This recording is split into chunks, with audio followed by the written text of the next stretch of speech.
The Byzantine Empire of Greece. Greetings, fellow multiversal adventurers. It's an honor to have you back in this saga that has us all hooked. Official channel statement: this story is 100% epic fiction. So please don't attempt real magic, the results aren't guaranteed and insurance won't cover it. The rights to this masterpiece belong entirely to its brilliant original author. We are just a barge sharing it with you. Do you want to keep being part of this amazing community? Join our ninja army of subscribers on YouTube and give this content a like. And for true fans, our Patreon has exclusive ninjutsu waiting for you. Chapter 201 Timing.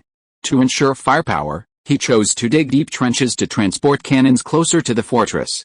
Upon receiving the order to attack, the Greek artillery immediately unleashed a barrage of fire on the opposing fortress. As the core of the northern flank of the fortress complex, the fortress connecting to the other bastions was immediately bombarded by dozens of cannons. Under orders from their commander, the Ottoman troops defending the bastions repaired the damaged walls despite the cannon fire. One Ottoman soldier after another rushed to the edge of the collapsed walls to repair them, while Greek soldiers near the fortress walls peered out and fired at the enemy repairing the defenses. The opposing soldiers also exchanged fire, and a meat grinder battle against the defensive wall began. The Ottoman army was clearly outmatched by the Greeks in equipment. The Greek rifles had a longer range, and with the cover of trenches, they often inflicted far more casualties on the Ottoman soldiers. Soon, the Ottoman army had lost hundreds of men, most of whom died at the hands of the Greeks. The cannon bombardment and the brutal casualties shook the Ottoman army's fighting spirit. Krylas, who had been observing the front lines through binoculars, immediately ordered the infantry to charge. For His Majesty Otto. For Greece. For the reconstruction of Byzantium. Accompanied by the shouts of the Greek army, hundreds of Greek soldiers crawled out of the trenches and launched an attack on the two crescent-shaped fortresses outside the fortress. When the Greek army reached the slope of the fortresses, the Ottoman soldiers stationed on the fortresses immediately launched an attack, with light artillery and rifle bullets pouring down on the advancing Greek soldiers without hesitation. After suffering hundreds of casualties, the Greek soldiers finally laid wooden boards on the enemy's trenches in front of them. The opposing commander immediately gave the order to engage in battle to prevent the enemy from placing explosives at the base of the fortress walls. The attacking Greek soldiers immediately retaliated, but as casualties mounted, they were forced to retreat while fighting. The pursuing Ottoman soldiers were then met with counterattacks from the Greek trenches. The Greek tactic of pushing trenches up to the bastion's walls and then using artillery to suppress the attack, a seemingly clumsy but highly effective method. This relentless, high-intensity assault continued for 10 days until the outer perimeter of the fortress finally fell to the Greeks. The Ottoman soldiers were forced to retreat into the fortress and engage in even more brutal urban warfare. Meanwhile, news of the breach in the northern core fortress reached Constantinople. Enraging Mejid, didn't you say the newly built fortress complex was strong enough to hold out for 6 months? How come it's only been 2 months and the Greeks have already breached it? The Minister of War quickly stepped forward to explain, Your Majesty, the garrison inside the fortress is still fighting back. Even if the Greeks capture this fortress, they will need to take down the surrounding bastions one by one. But how long can those bastions, without mutual support, hold out? Mejid, possessing some military knowledge, immediately interrupted him loudly, asking, How many troops are left in Constantinople? How long will it take for reinforcements to arrive? The Minister of War quickly replied, There are currently 80,000 regular troops and 40,000 newly recruited soldiers in Constantinople. In addition, 120,000 troops mobilized from across the country will arrive in Constantinople within a week at most. However, the newly formed army lacks sufficient equipment. When will the weapons we purchased from Britain be delivered? Mejid continued to ask. Your Majesty, our merchant ships are intercepted by the Greeks as soon as they set sail, and the Greek fleet is constantly attacking our coastal ports, crippling our maritime transport capabilities. Currently, not only military supplies, but many other materials are being transported by merchant ships from other countries. However, we expect 3,000 rifles to arrive in Constantinople in 2 days. Mejid pondered for a moment, then said in a deep voice, Tell the British to speed things up. My army needs sufficient weapons and ammunition. Also, don't delay the loan negotiations. Agree to the British conditions. We can't wait until the Greek army reaches the walls of Constantinople before our troops are even fully equipped. While the Ottoman Empire was in a state of panic as its frontline fortresses were about to be breached, the Greek army was also ramping up its troop movements.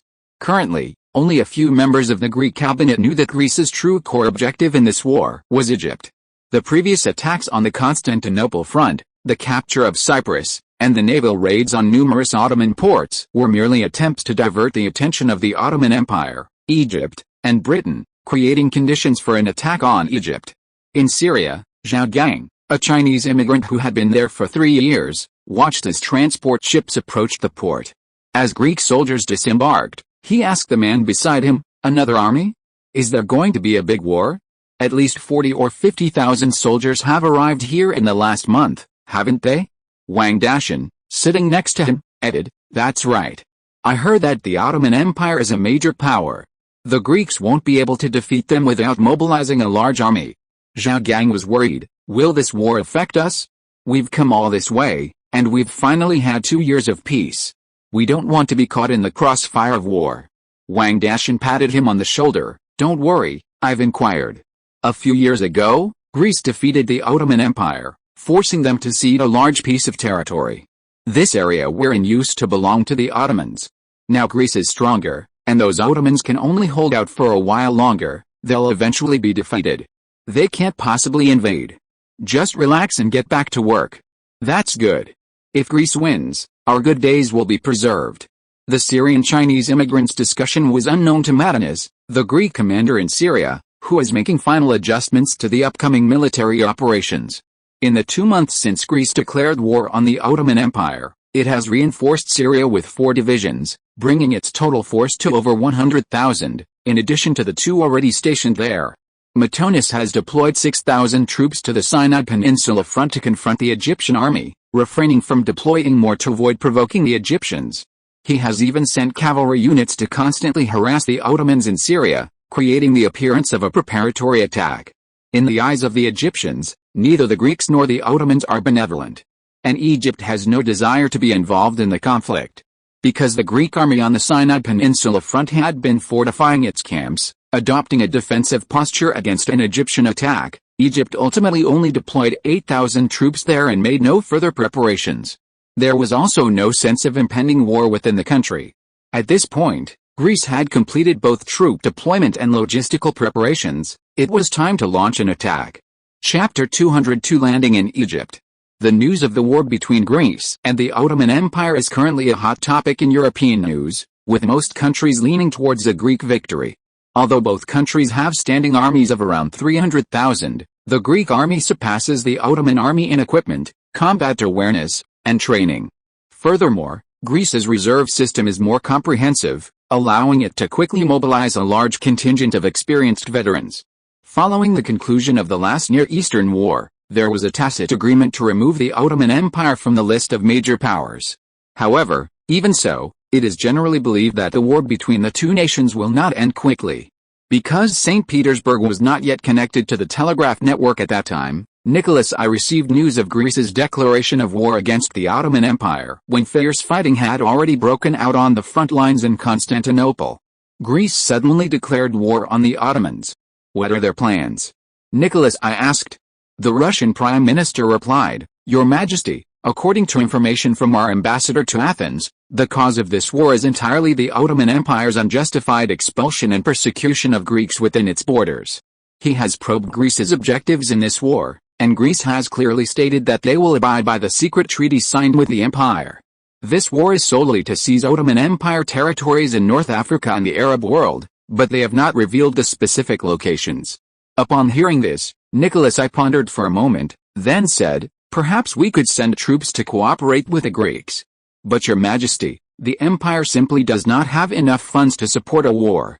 The Prime Minister, naturally aware of his monarch's persistent obsession, quickly advised, "Although our deficit has been reduced due to the cotton trade with Greece, and we even have the potential to turn a long-term deficit into surplus after this year's cotton harvest, the empire currently has no funds available to wage war. We can borrow money." "Didn't you say that the profits from the cotton trade are enough to improve the empire's finances?" "We can use the profits from the cotton trade as collateral to seek loans from abroad." The Prime Minister looked troubled. "But Your Majesty, our country already owes a large amount of foreign debt, and several debts have not been repaid on time due to financial difficulties.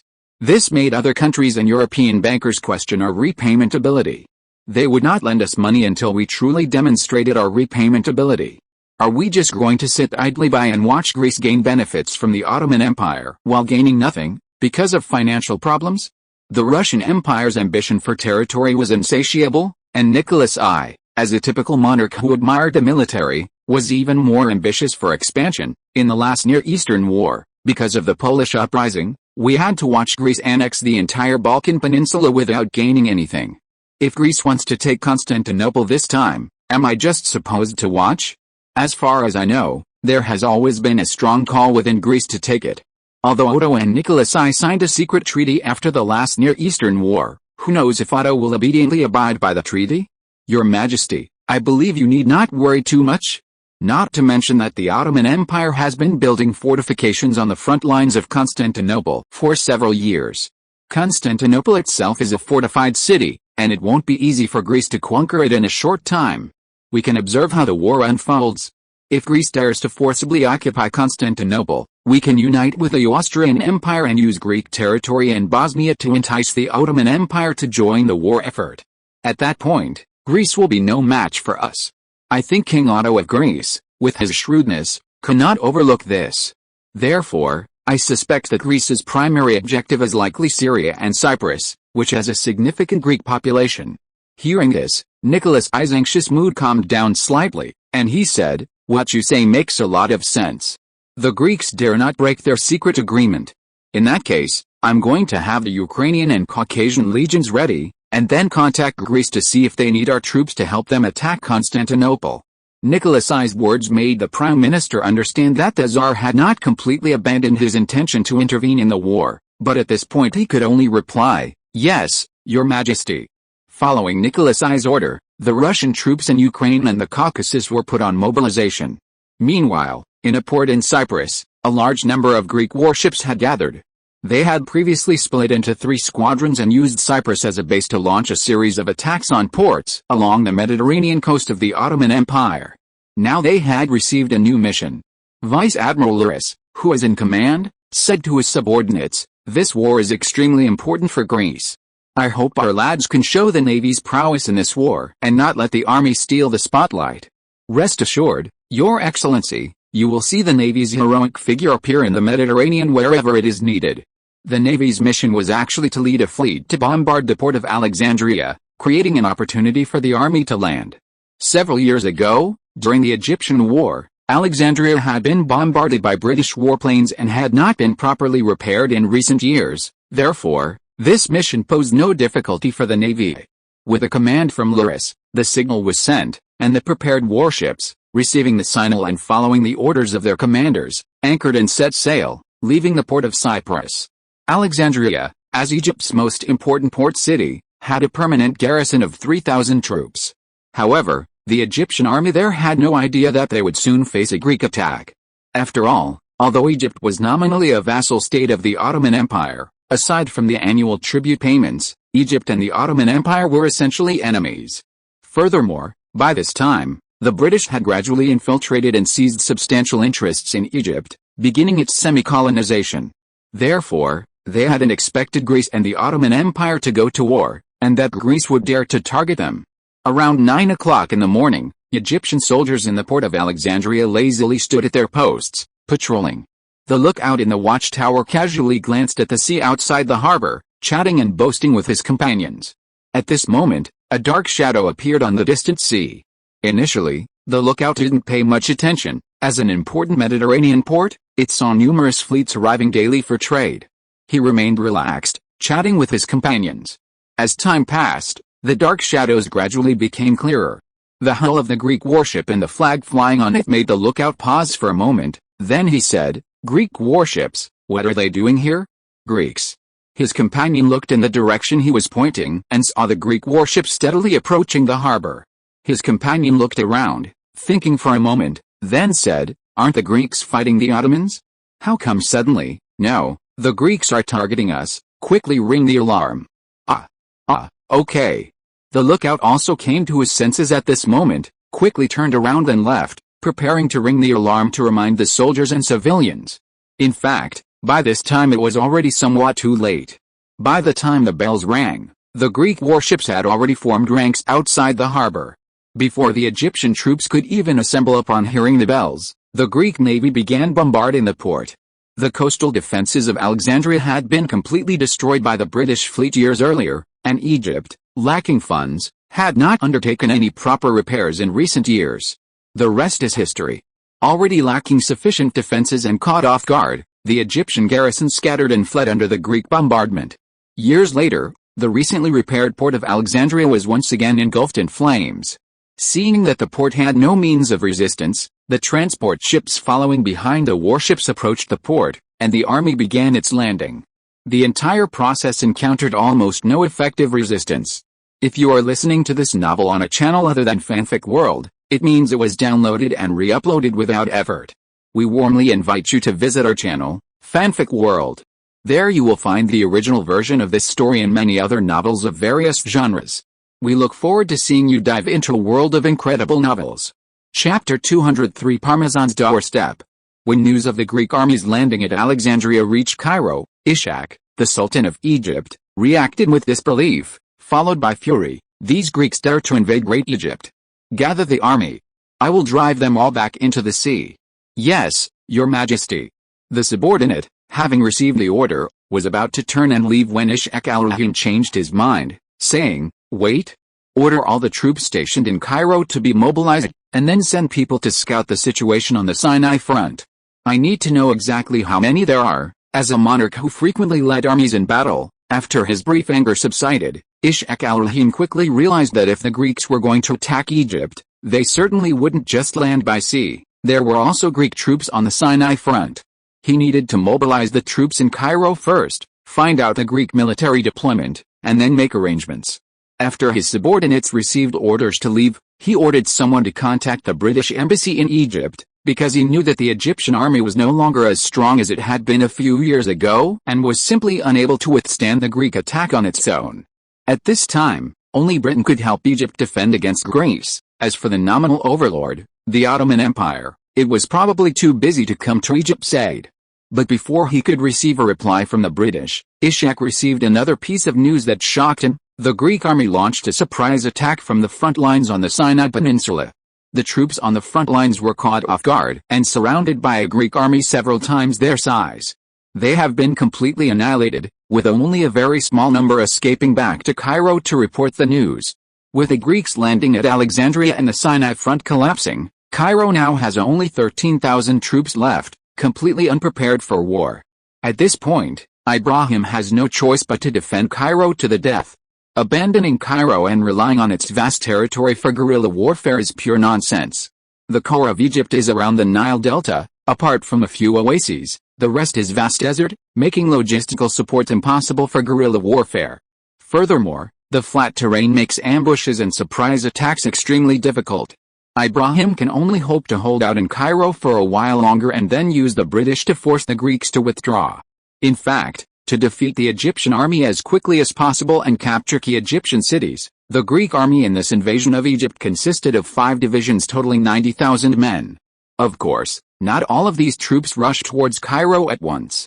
3 divisions were responsible for besieging Cairo, while the other 2 were tasked with occupying important towns around the Egyptian Nile Delta, thus completely controlling the core area of the Nile Delta. Alexandria, as a major port on the Mediterranean coast, saw merchant ships from many countries pass through, so even though the Greek army seized control of the port immediately, news of it still spread quickly. Palmerston, who had just forced the Ottoman Empire to relinquish mining rights in many regions of the country, was feeling elated when he received this news. His face instantly darkened, and he exclaimed sharply, "Greece dares to attack Egypt? Is this a declaration of war against the British Empire?"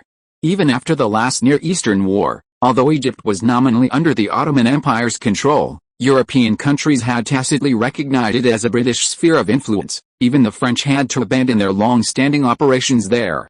Now, Greece's attack on Egypt, ostensibly against the Ottoman Empire, was in reality a slap in the face to Britain. Thinking this, Palmerston immediately sent a message to the British Mediterranean fleet, requesting them to blockade the waters around Athens and prohibit any ships from passing through.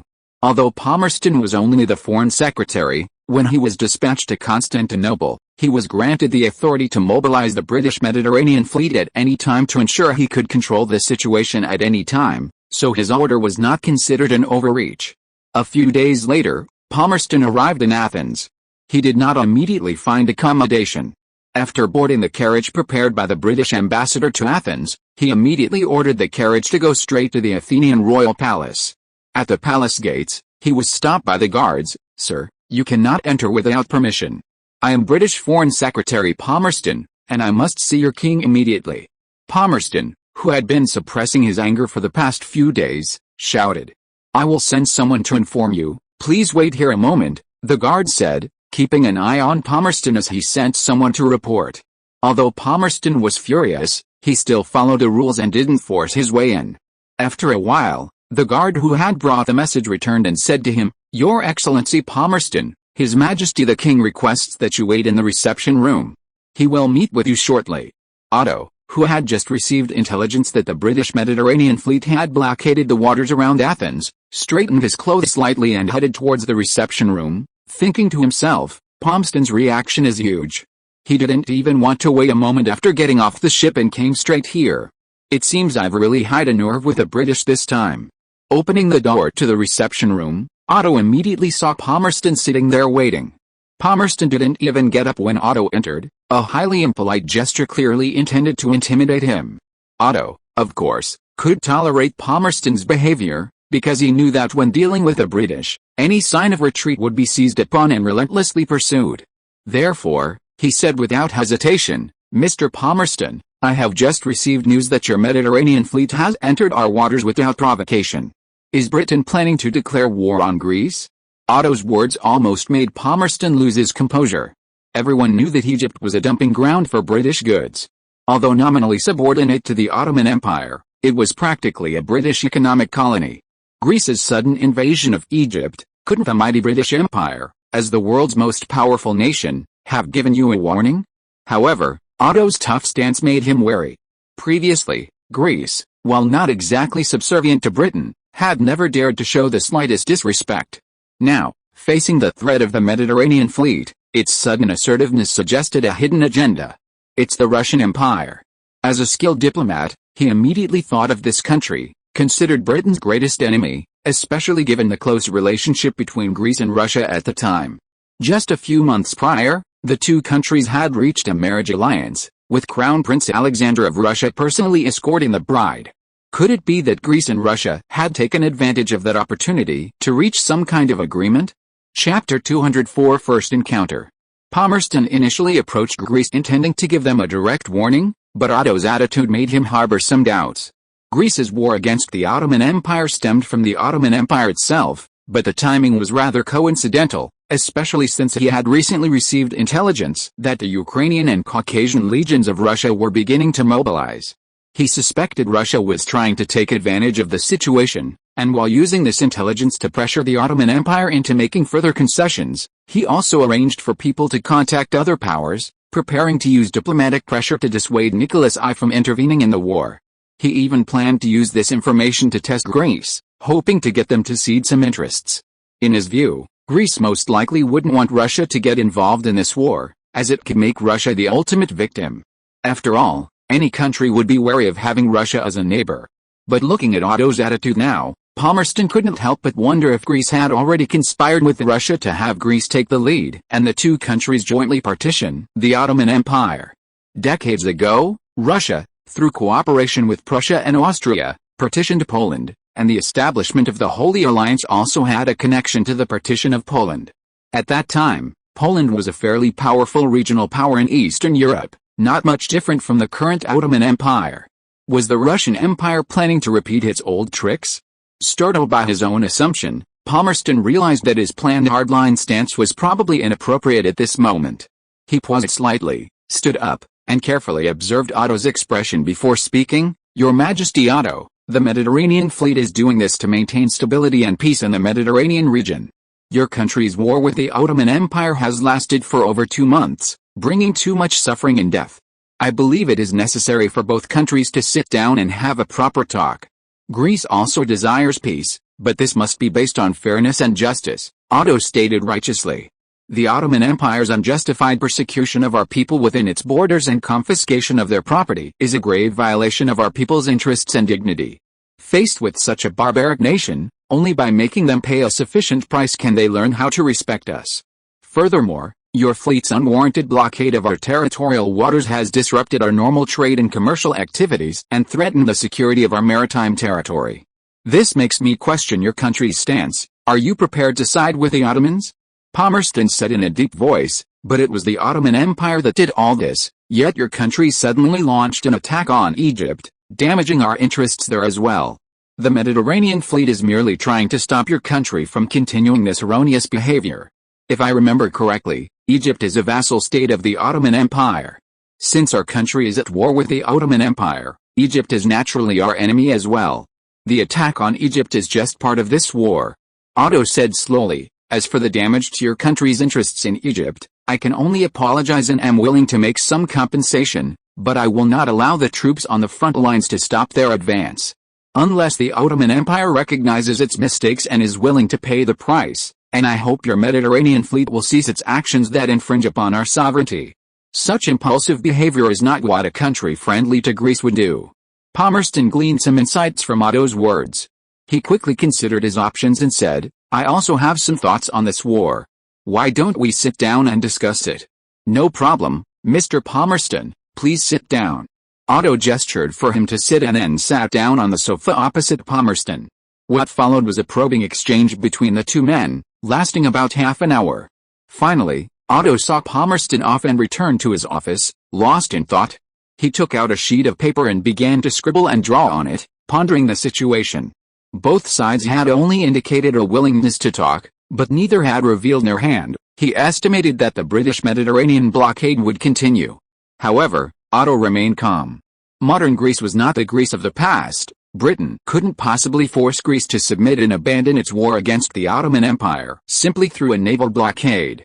Moreover, regarding the Egyptian issue, it's not so easy for Britain to garner allies. Otto had already received news of the Russian military mobilization, and it's estimated that even if other major powers like Prussia and Austria weren't aware of it yet, they would soon receive relevant intelligence. Otto's father-in-law's actions can be seen as a major favor to Greece. Other countries likely interpreted this as a signal that Russia was also about to intervene, and the Russian Empire's target was easily identified as the Ottoman Empire. Under these circumstances, other major powers wouldn't easily take a stand, much less be swayed by simple diplomatic maneuvering and declare war on Greece on Britain's side. Previously, countries like Austria and Prussia were willing to support Britain in limiting the Russian Empire to prevent its entry into the Balkans, as their interests within the Ottoman Empire were actually quite limited. Now that the Balkans belonged to Greece, they wouldn't take a stand until the war had a clear outcome if the Russian Empire went to war with Greece. If the Russian Empire allied with Greece, they would need to consider the situation even more carefully.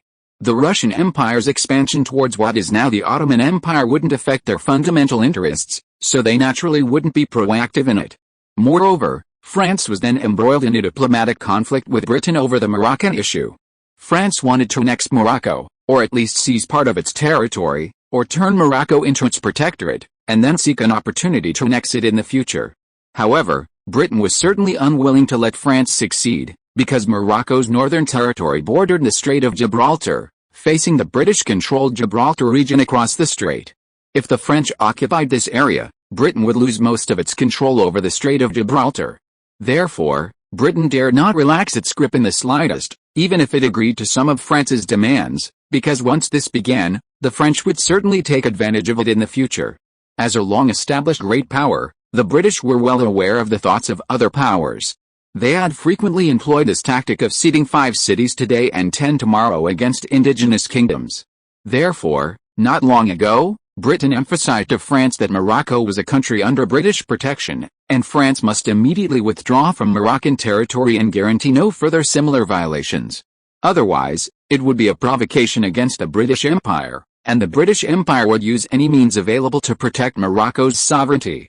The two sides have been unable to reach a compromise, and discontent with Britain within France is growing.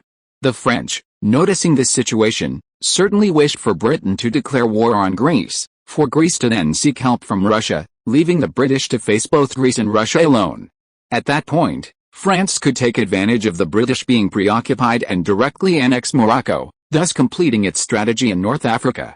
Of course, at this stage, Otto only intended to use the current situation to intimidate the British and use diplomacy to get them to recognize Greece's occupation of Egypt.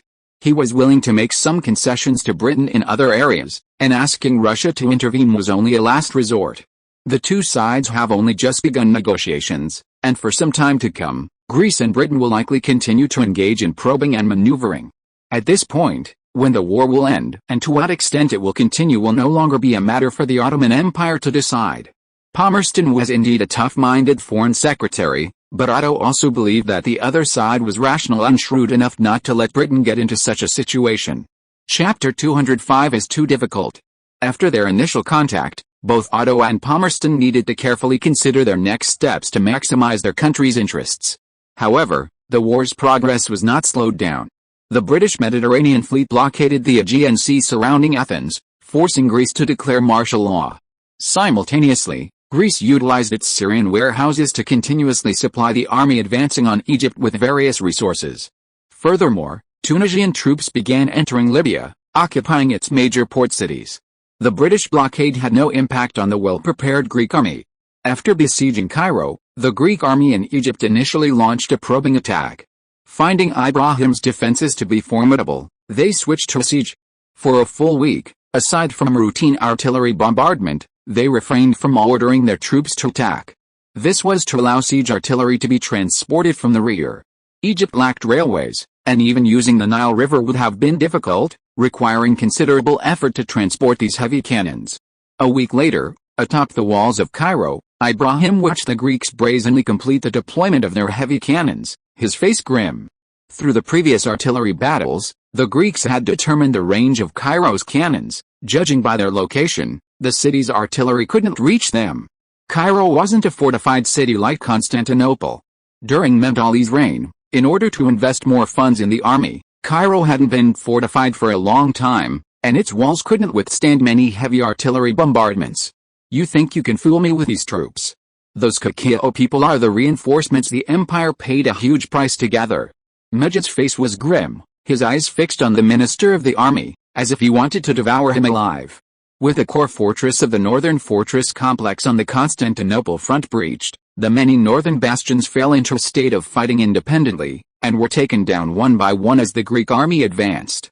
Judging by the speed of the Greek advance, it was estimated that in at most half a month, the defensive line in the plains north of Constantinople would be completely destroyed.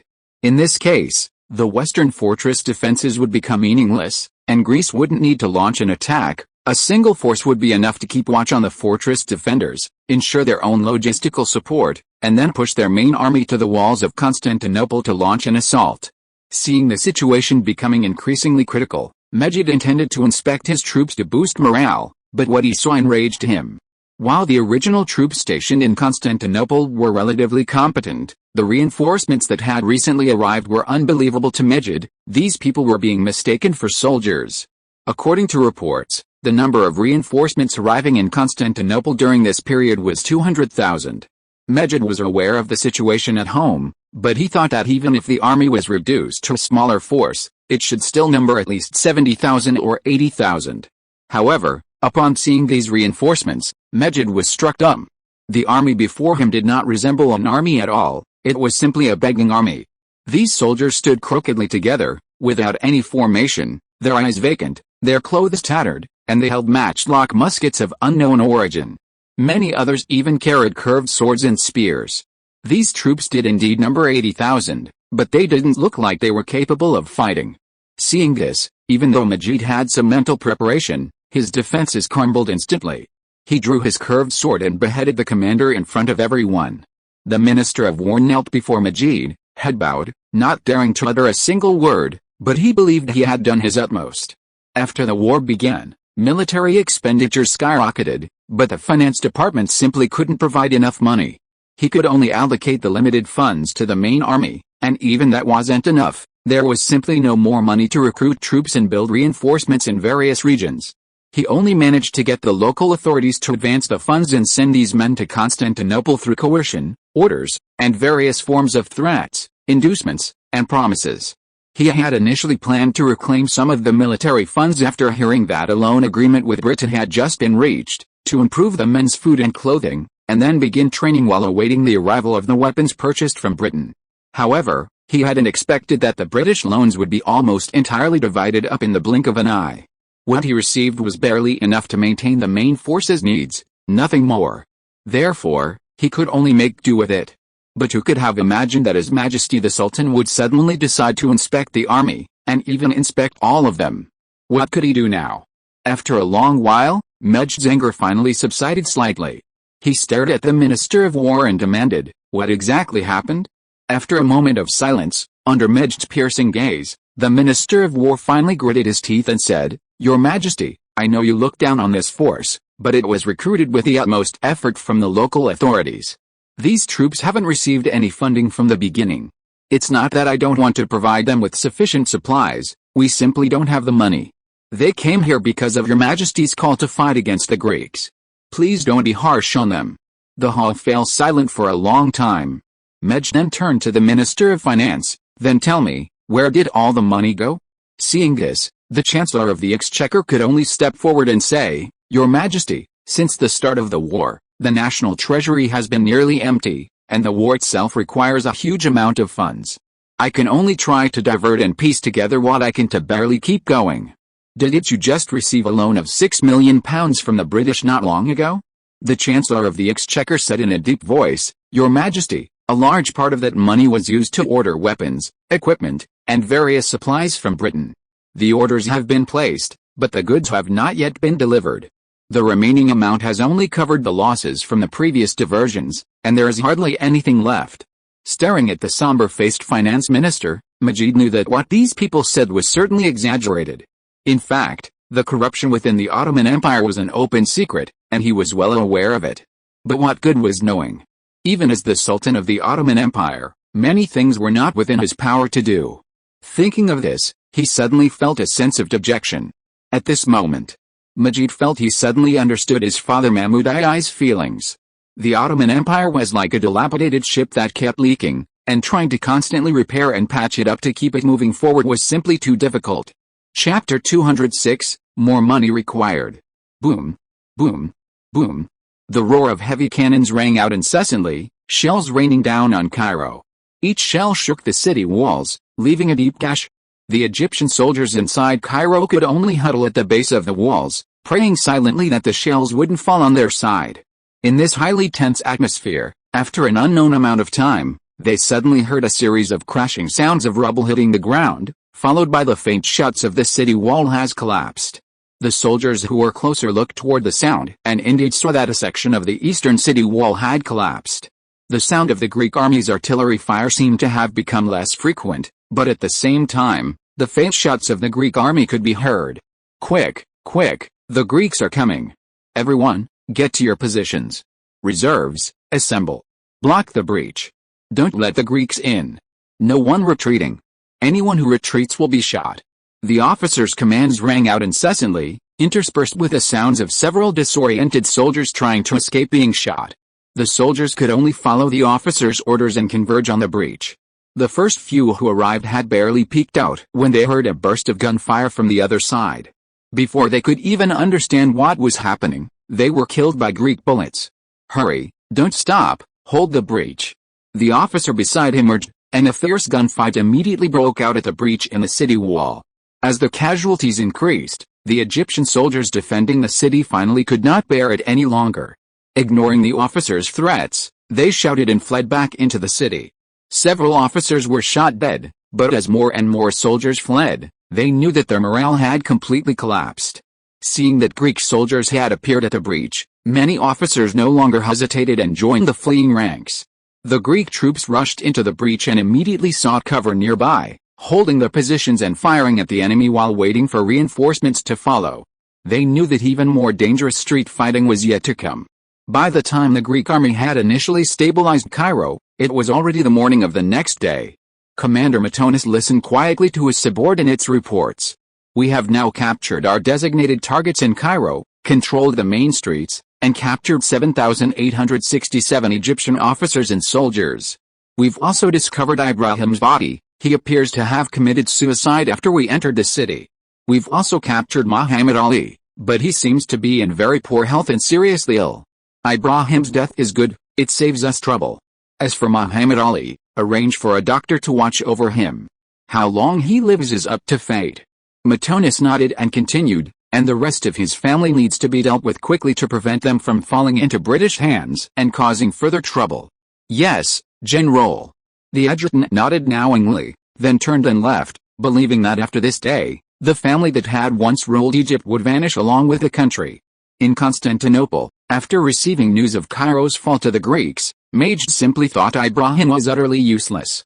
How could he have been so valiant during the invasion of the Ottomans a few years ago? Yet now, facing the Greeks, he couldn't even hold out for half a month before collapsing.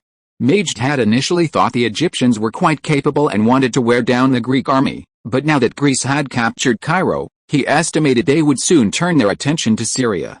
Your Excellency Palmerston, according to my latest news, Cairo has fallen, and Ishaq committed suicide the moment the city fell. I think there's no need to argue about the Egyptian situation now, Otto said slowly to Palmerston. Egypt is now completely occupied by Greece. To prevent any potential unrest, martial law will be in effect.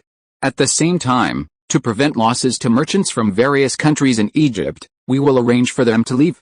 Is Your Majesty preparing to illegally detain our citizens? No, this is merely a necessary measure to ensure their safety, Otto shook his head and said. Although Greece has completed its occupation of Egypt, with over 4 million people, there's no guarantee that some radicals won't take advantage of the chaos to attack your merchants. Furthermore, after this period of discussion, our country has drafted peace terms with the Ottoman Empire. Since your country is determined to mediate the war between our country and the Ottoman Empire, we might as well listen to them first. Your Majesty, please speak. First, the Ottoman Empire must compensate the Greeks who were expelled from Constantinople, as well as Greece's military expenses and losses during the war, totaling 220 million drachmas. Secondly, the Ottoman Empire needs to cede numerous islands in the eastern Aegean Sea, Cyprus, Libya, and Egyptian territory to Greece as compensation. Wait a minute. Before Otto could continue, Palmerston stared at him and said in a deep voice, Greece is actually preparing to annex the entirety of Egypt. Does your country know how vast that territory is? Otto certainly knew. The territory of Egypt at that time was not just what it would be in later generations, it also included most of the territory of the later Sultanate, with a total area exceeding 2 million square kilometers. Of course, the core area of Egypt was still along the middle and lower reaches of the Nile River. The Sultanate region further south was only a nominal conquest, there were still many tribes and natives in those areas that were not under Egyptian control. Although Egypt's territory appears vast, only the Nile Delta region is truly valuable, the rest is just worthless desert. As for the Sultanate further south, it's mostly uncivilized territory inhabited by indigenous peoples and tribes. The overall environment is similar to your colonies in West Africa, completely unsuitable for human habitation. These places may sound large, but in terms of economic benefits, they probably don't even compare to the city of Constantinople. Egypt's most valuable assets are actually the cotton plantations along the Nile River, a fact I believe your country is well aware of. Palmerston certainly knew this. In the eyes of the British, Egypt was essentially an economic colony providing cotton and allowing British manufactured goods to be dumped there. If it weren't for these reasons, Britain wouldn't have bothered to provoke Mahmud II into going to war with Egypt. Looking back now, it seems that Greece ultimately benefited the most from Britain's actions, which made Palmerston extremely unhappy. He said in a deep voice, Britain will absolutely not allow Greece to annex a country so wantonly. Don't be hasty, Mr. Palmerston, Otto said to himself. I understand your country's concerns. I've heard that your country's attempt to grow cotton in India seems to have been quite successful, but you haven't had time to expand the planting area in the short term.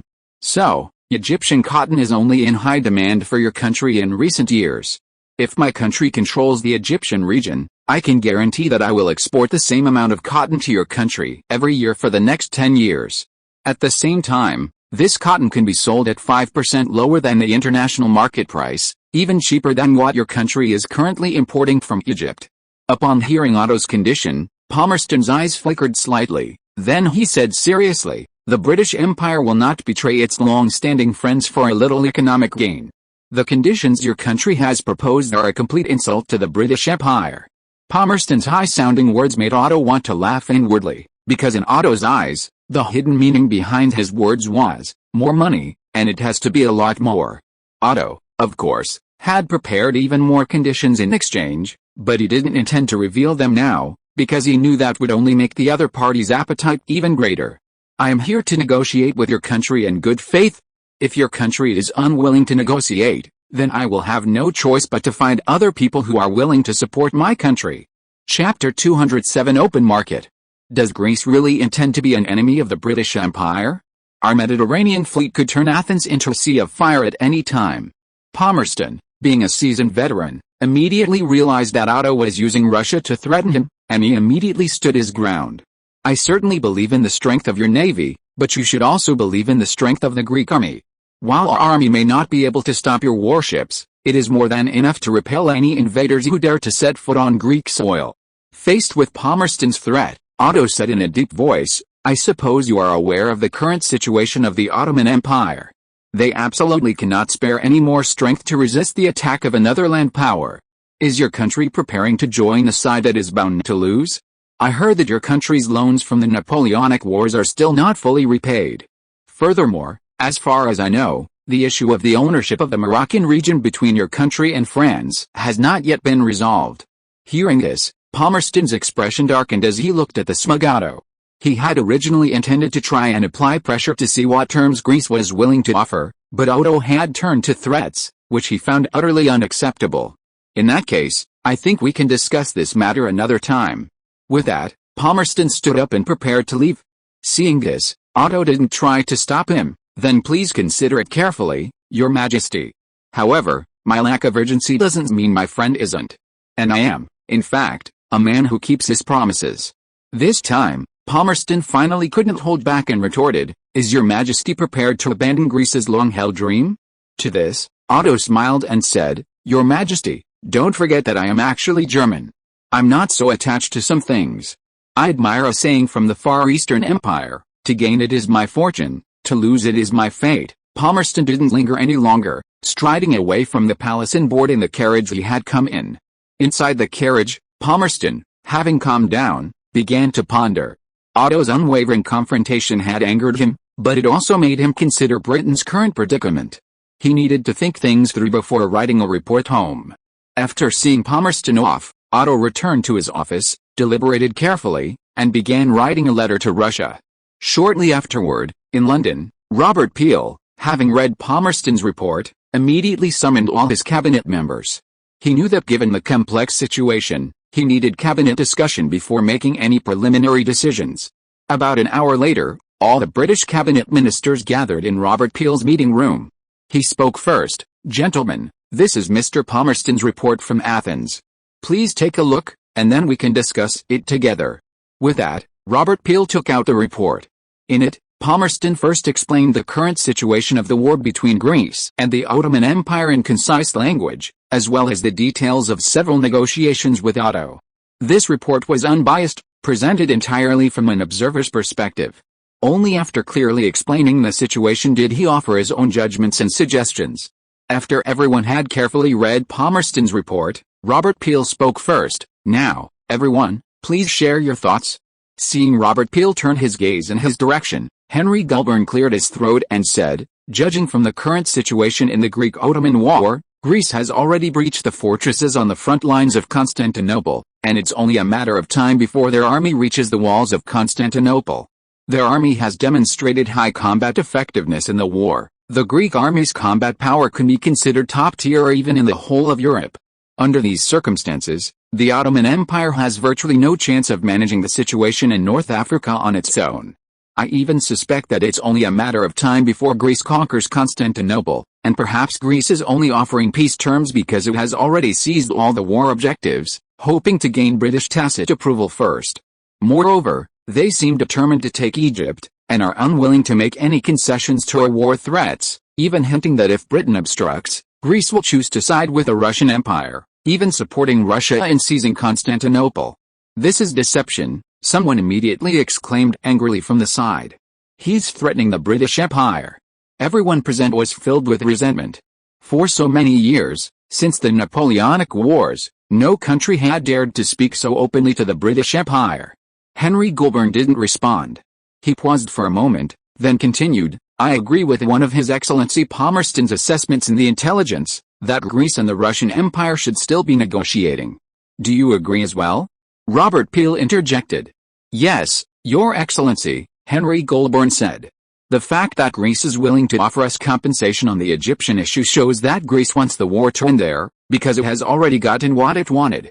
With the tacit approval of the British Empire, it can force the Ottoman Empire to cease hostilities and achieve its goals, so it does not actually want the war to escalate further. At the same time, since the losses of Libya and Egypt, and at most some insignificant islands, it does not fundamentally harm the Ottoman Empire, making them more likely to accept an armistice. If the Russian Empire were to be drawn into the war at this point, it would mean the war would continue, and they would find it difficult to obtain better terms.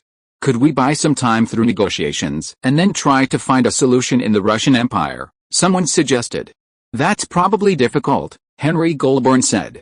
"So far, neither our sources in Greece nor Russia have sent any relevant information, yet the Russian Empire's actions are highly suspicious. Considering the recent marriage alliance between the two countries, I suspect that the negotiations are entirely conducted privately by their respective royal families, without going through their ministers. That's impossible. How could an agreement reached without consulting the ministers be accepted on such a significant matter?" someone immediately exclaimed. "Why not? Greece and the Russian Empire are both absolute monarchies now. Whether it's Otto or Nicholas I, once they've made up their minds, their ministers' opposition is useless. Damn absolute monarchies. Their political system is utterly barbaric." Although there was much condemnation of the absolute monarchy, everyone at this moment agreed with Henry Goulburn's judgment. The speculation in Palmerston's report was very likely true. Henry Goulburn waited until everyone had finished speaking before continuing. "Nicholas I is a very strong-willed monarch.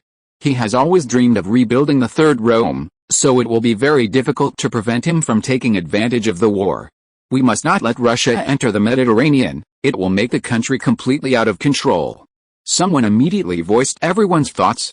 "The British of this era believe that the Russian Empire must not be allowed into the Mediterranean, otherwise it would be uncontrollable."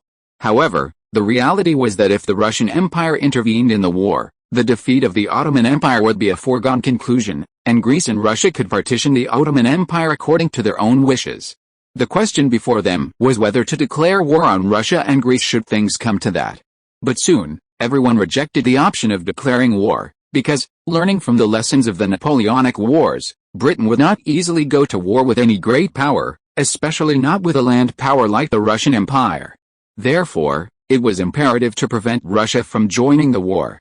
In other words, Britain had to reach an agreement with Greece to end the war as quickly as possible, depriving Russia of the opportunity to intervene. Thinking about this, the senior British cabinet ministers present felt somewhat frustrated.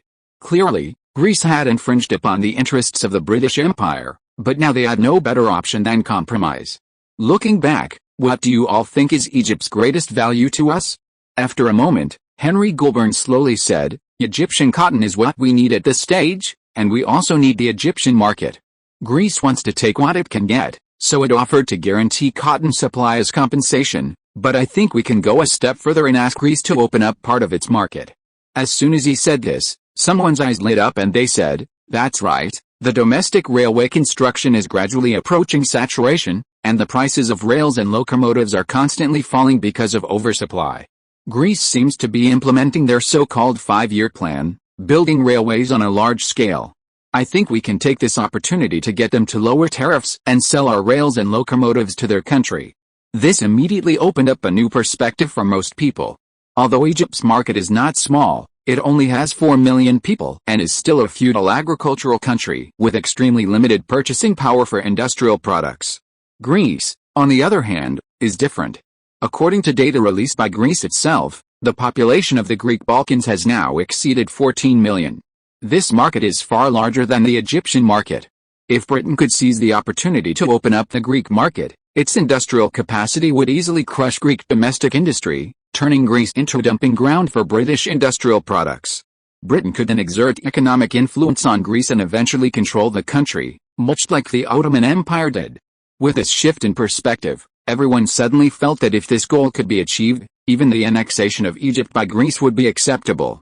That's right. Besides railway tracks and locomotives, we can also get them to lower tariffs on coal and textiles.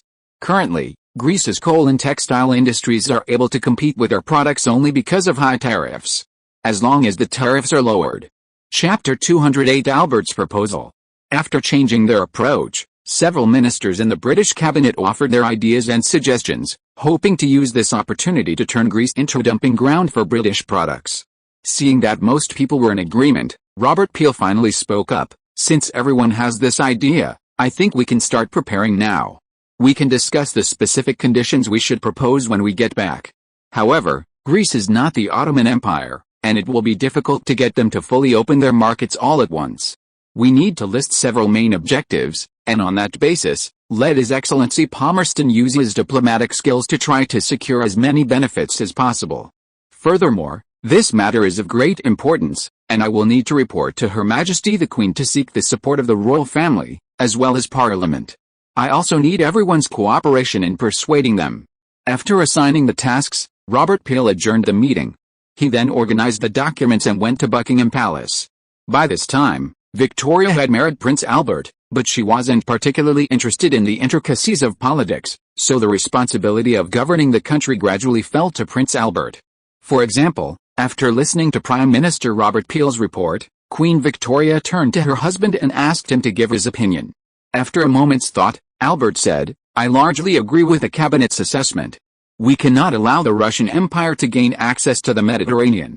Opening up the Greek market is a way to make up for the losses. However, King Otto of Greece is a shrewd fellow, so negotiations will likely be troublesome. Besides, I think we need to ensure that Greece will never ally with the Russian Empire again." "Your Highness, do you mean to have Greece sign a treaty?" Robert Pierre asked. No, Prime Minister Peel, you and I both know that treaties or guarantees are utterly unreliable. Greece seized the perfect opportunity to launch this war, taking advantage of our entanglement with the French, exploiting our wariness of the Russian Empire, and then swiftly conquering Egypt by surprise, leaving us in such a passive position.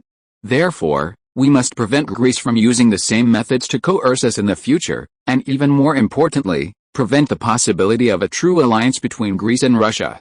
Based on this consideration, perhaps we could persuade the Ottoman Empire to hand over Constantinople to Greece.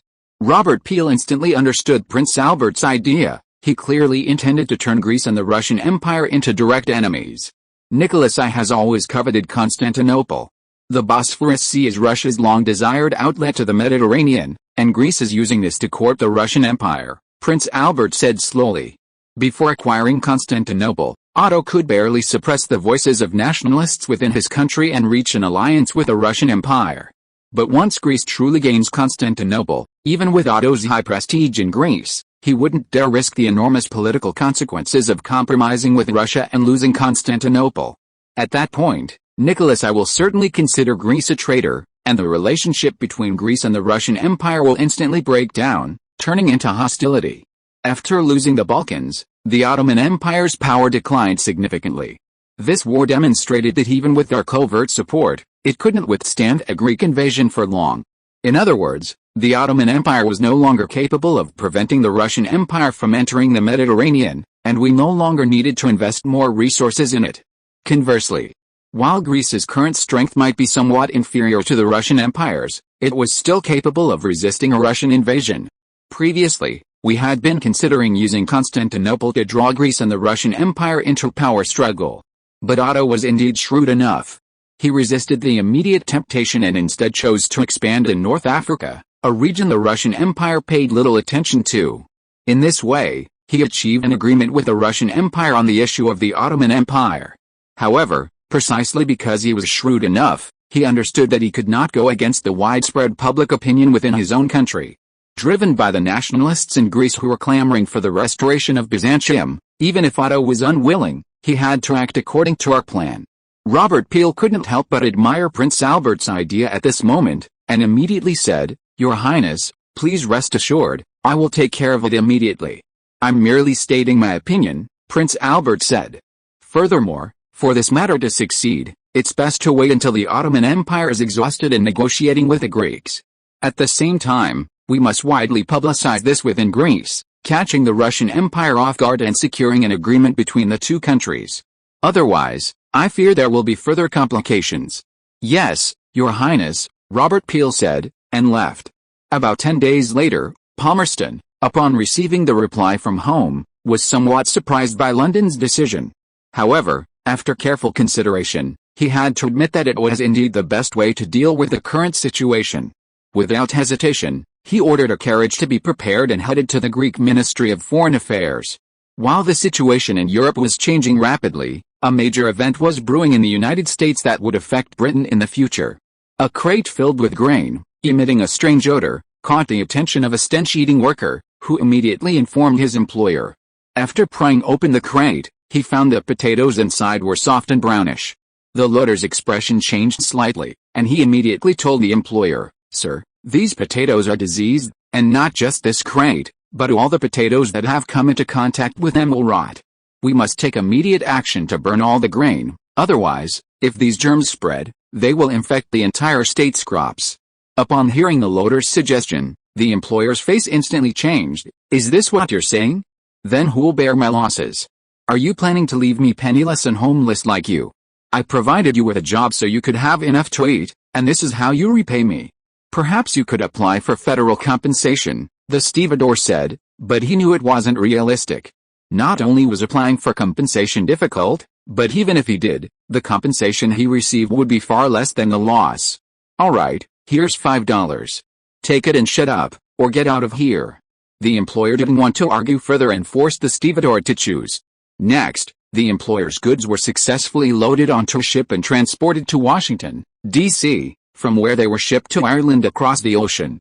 Potato late blight remains a devastating disease for crops to this day, and this employer, who frequently trades in agricultural products, is well aware of its severity.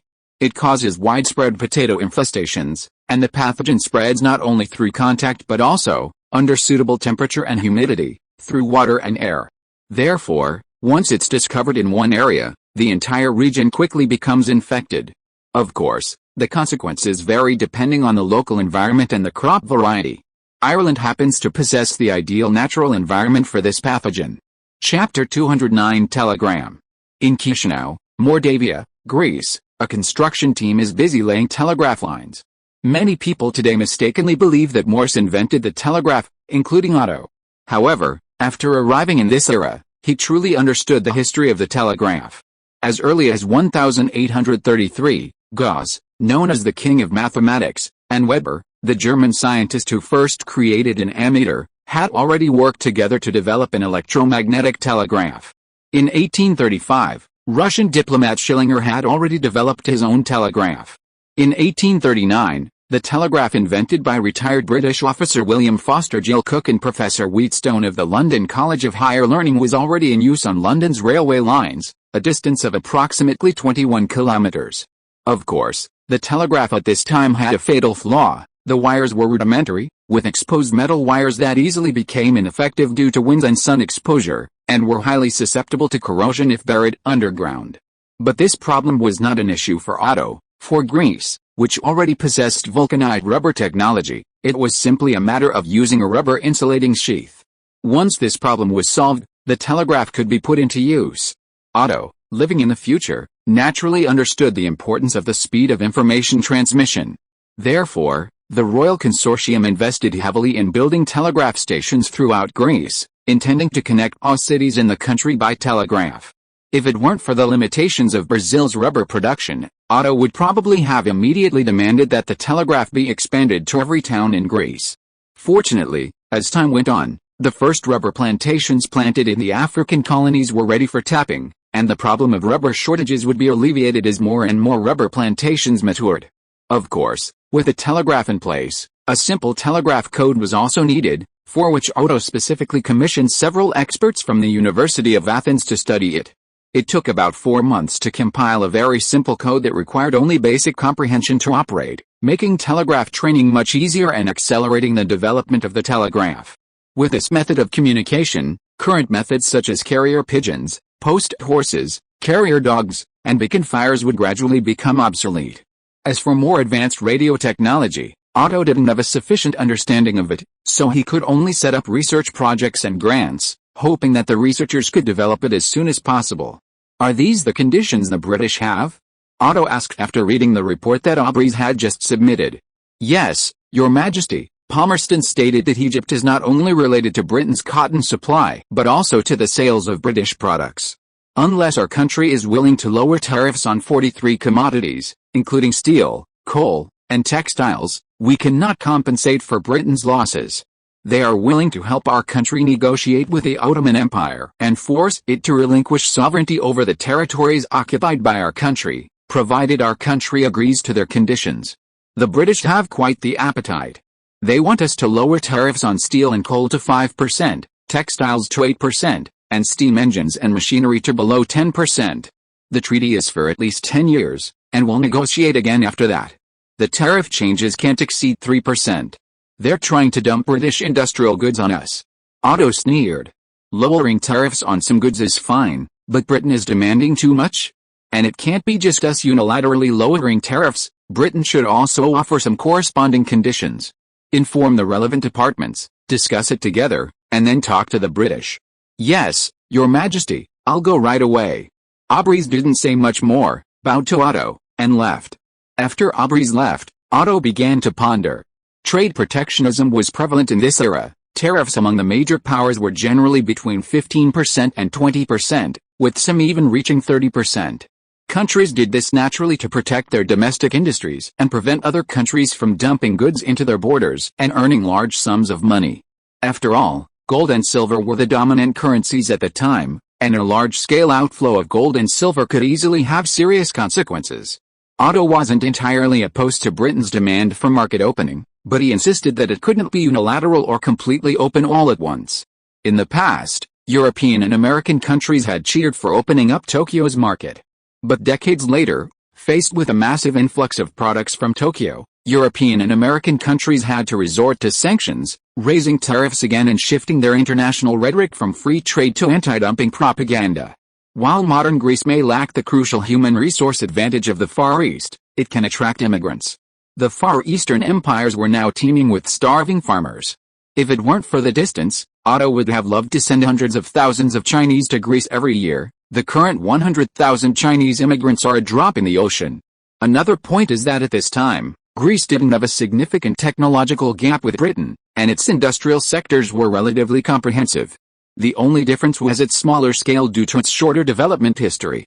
Therefore, while the conditions proposed by Britain might bring them considerable wealth from Greece in the short term, over time, it would actually spur rapid industrial development within Greece itself. 10 years later, the British might still be able to gain some advantage, but 20 years from now, they'd probably regret it immensely.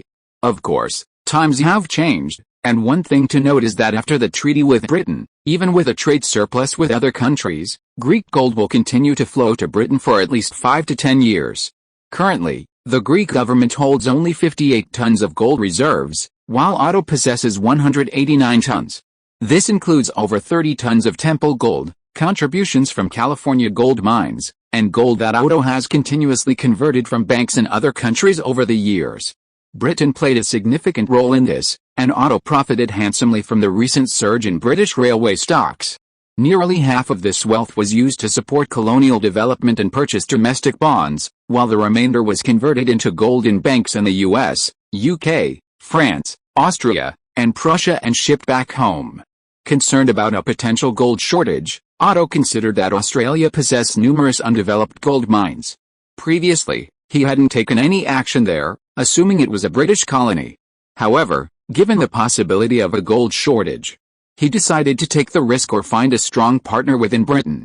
Another crucial aspect is immigration. Increasing efforts are needed to ensure a sufficient labor force for rapid industrialization, preventing the British from achieving their goals through piracy. In fact, Otto wasn't the only one emphasizing immigration. Britain, France, and Portugal recognized its importance early on, possessing vast colonies awaiting development. However, their own populations were insufficient to support large-scale colonial expansion, leading them to consciously attract European immigrants. Unlike Otto, who simultaneously imported large numbers of immigrants from Europe and the Far East. Their primary targets were Italians and Germans. They utilized the social networks of the time to promote their programs, attracting Germans and Italians with favorable views towards these countries to voluntarily migrate there. The advantage of this approach was that it didn't require a large investment, but as time went on, the colonies' need for manpower increased, and they became more proactive. The French began actively penetrating into German territories and the Apennine Peninsula, extensively promoting their colonial policies to the local populations. For example, immigrants to North Africa could receive Algerian land and women, and were no longer required to join the French army. They only needed to pay taxes on time. Not long ago, Australia even offered free travel and accommodation, and then they found that the value created by new immigrants quickly exceeded their costs. After discovering this, New Zealand began to follow suit, offering even more favorable conditions. In the competition for immigrants, the two British colonies even began to smear each other. Australia claimed that New Zealand was infested with cannibals, and that anyone who went there would become food for them. New Zealand, in turn, claimed that Australian residents were criminals, and that Australian immigrants would be captured and forcibly enslaved. Besides these powers, countries in the Americas, such as the United States, Brazil, and Argentina, also employed various methods to continuously attract immigrants from Europe. To obtain immigrants, Americans even bribed local officials to force highly skilled workers and scholars to relocate to the United States. They even established an association in Europe specifically to attract scholars and artisans with liberal leanings to the U.S. Of course, compared to Otto's investment in immigration, these countries seemed somewhat stingy. Furthermore, Otto was willing to bring in large numbers of Chinese immigrants, so the rate of immigration to both mainland Greece and its colonies increased much faster. If you are listening to this novel on a channel other than Fanfic World, it means it was downloaded and re-uploaded without effort. We warmly invite you to visit our channel, Fanfic World. There you will find the original version of this story and many other novels of various genres.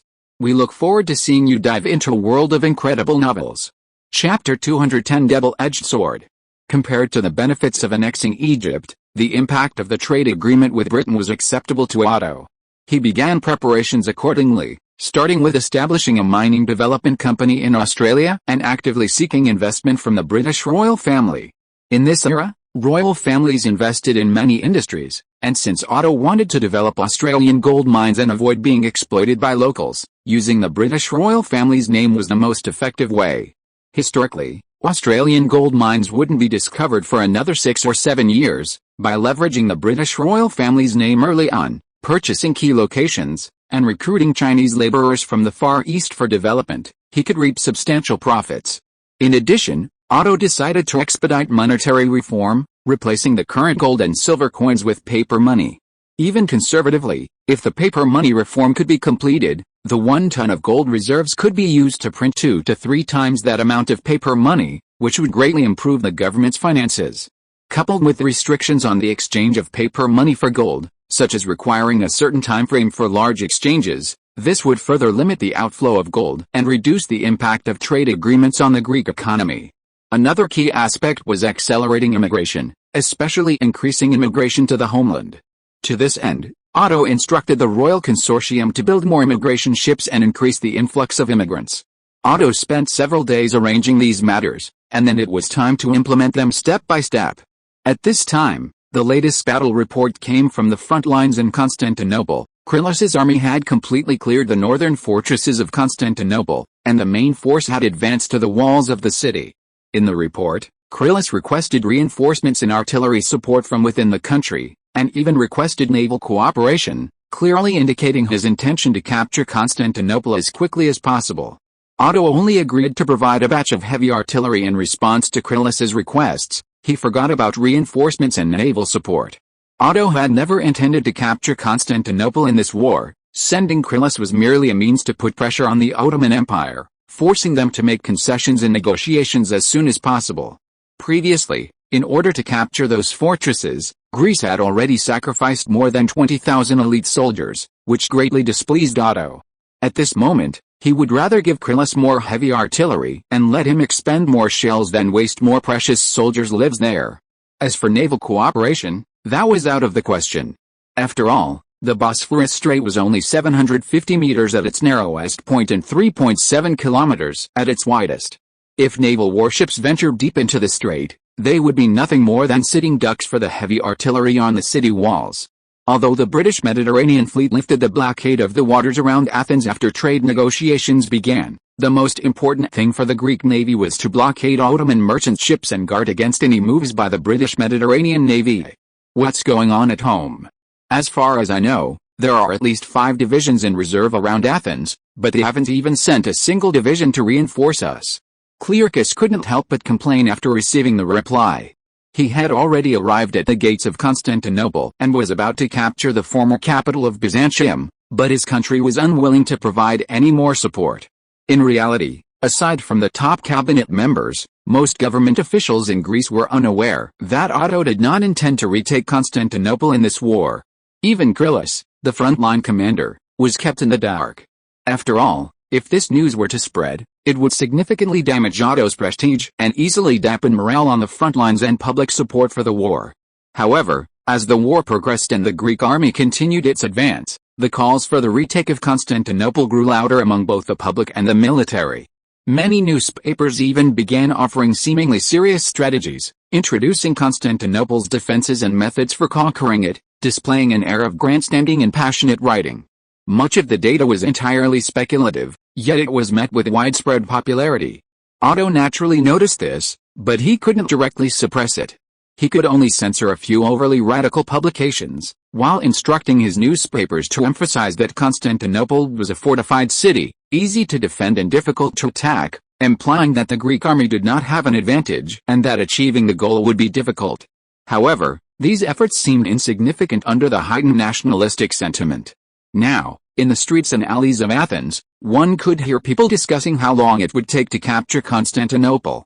At this point, Otto could only sigh. Indeed, nationalism is a double-edged sword. He then tried to use a tactic similar to shifting public attention, having his newspapers report more on news from other regions, such as Greece and Libya, and deliberately highlighting Greece's military budget shortfall, hoping to divert public attention and lower expectations. Clearchus, unaware of Otto's predicament, was determined to become a hero to the Greeks, and even though Otto was unwilling to provide reinforcements, he still made arrangements. Since the country won't provide reinforcements, then concentrate all the heavy artillery and bombard it relentlessly. Report back home and request more shells. I want to blow up all the fortresses and walls here.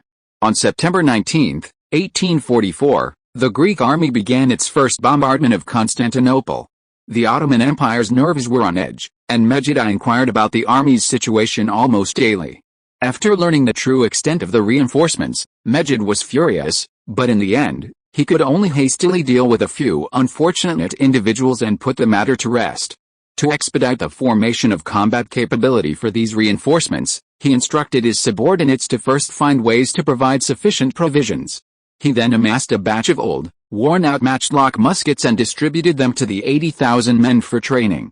Simultaneously, he urged Britain to expedite the delivery of the weapons and supplies ordered by Ottoman. However, the British attitude had now completely reversed.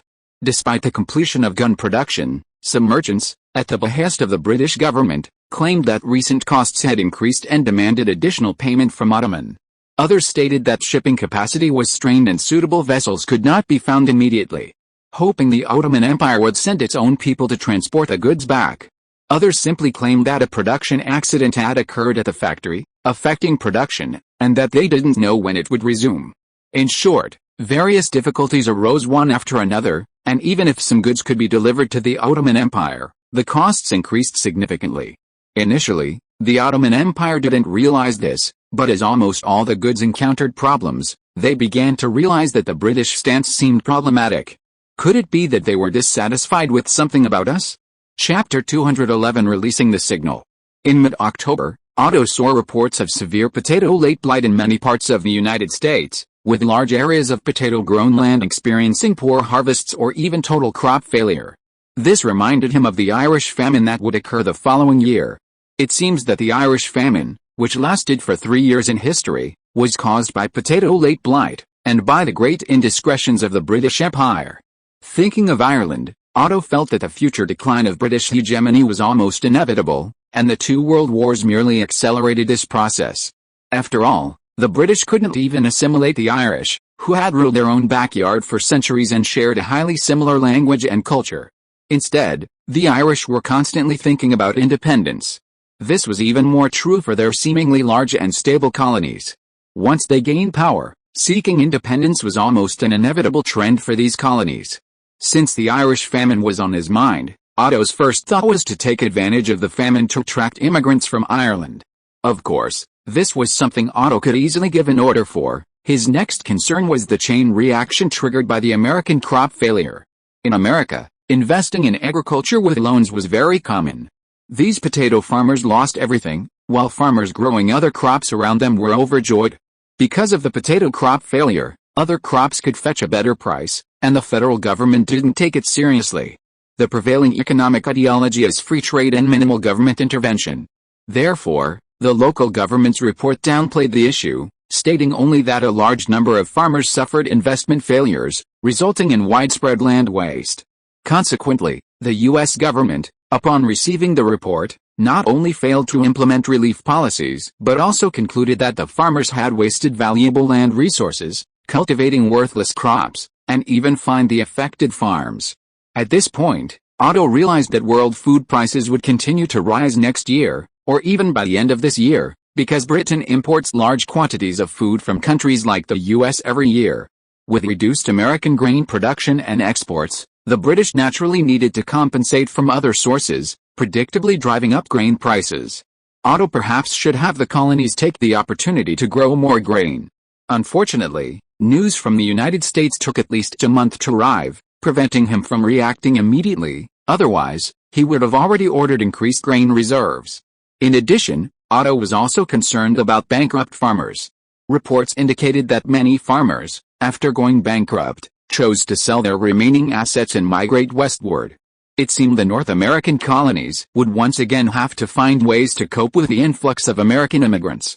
Otto never intended to absorb these American immigrants into the colonies, mainly because most of them had long been influenced by the prevailing liberal ideology in America, and accepting them into the colonies would likely exacerbate the separatist tendencies of the North American colonies.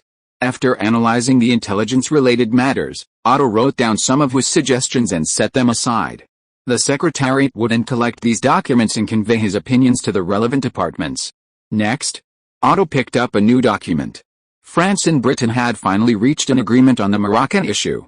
Britain ultimately chose to make certain concessions to France, allowing Morocco to cede parts of its southern and eastern territories to France. Meanwhile, Morocco was forced to further open its markets to Britain, mortgaging tariffs to repay loans taken from Britain during the war against France. It's clear that Britain and the United States are indeed of the same ilk. Nearly 30 years had passed since the Napoleonic Wars. With the advancement of industrialization, the strength of the major powers was constantly recovering or increasing, and they were increasingly dissatisfied with the restrictions imposed by the Vienna Treaty. Britain also felt increasingly powerless to maintain the current situation and was likely to gradually shift its current strategy of attacking on all sides. Besides Greece, France had seen the most rapid changes in its power in recent years, greatly expanding its sphere of influence through the development of colonies. Although these expansions have currently diverted too much energy, given time to integrate these colonies, France's strength will undoubtedly increase significantly. At that point, France will likely be less restrained and will inevitably seek to actively break the Vienna system. However, Otto knows that France will face a hurdle, the economic crisis a few years from now.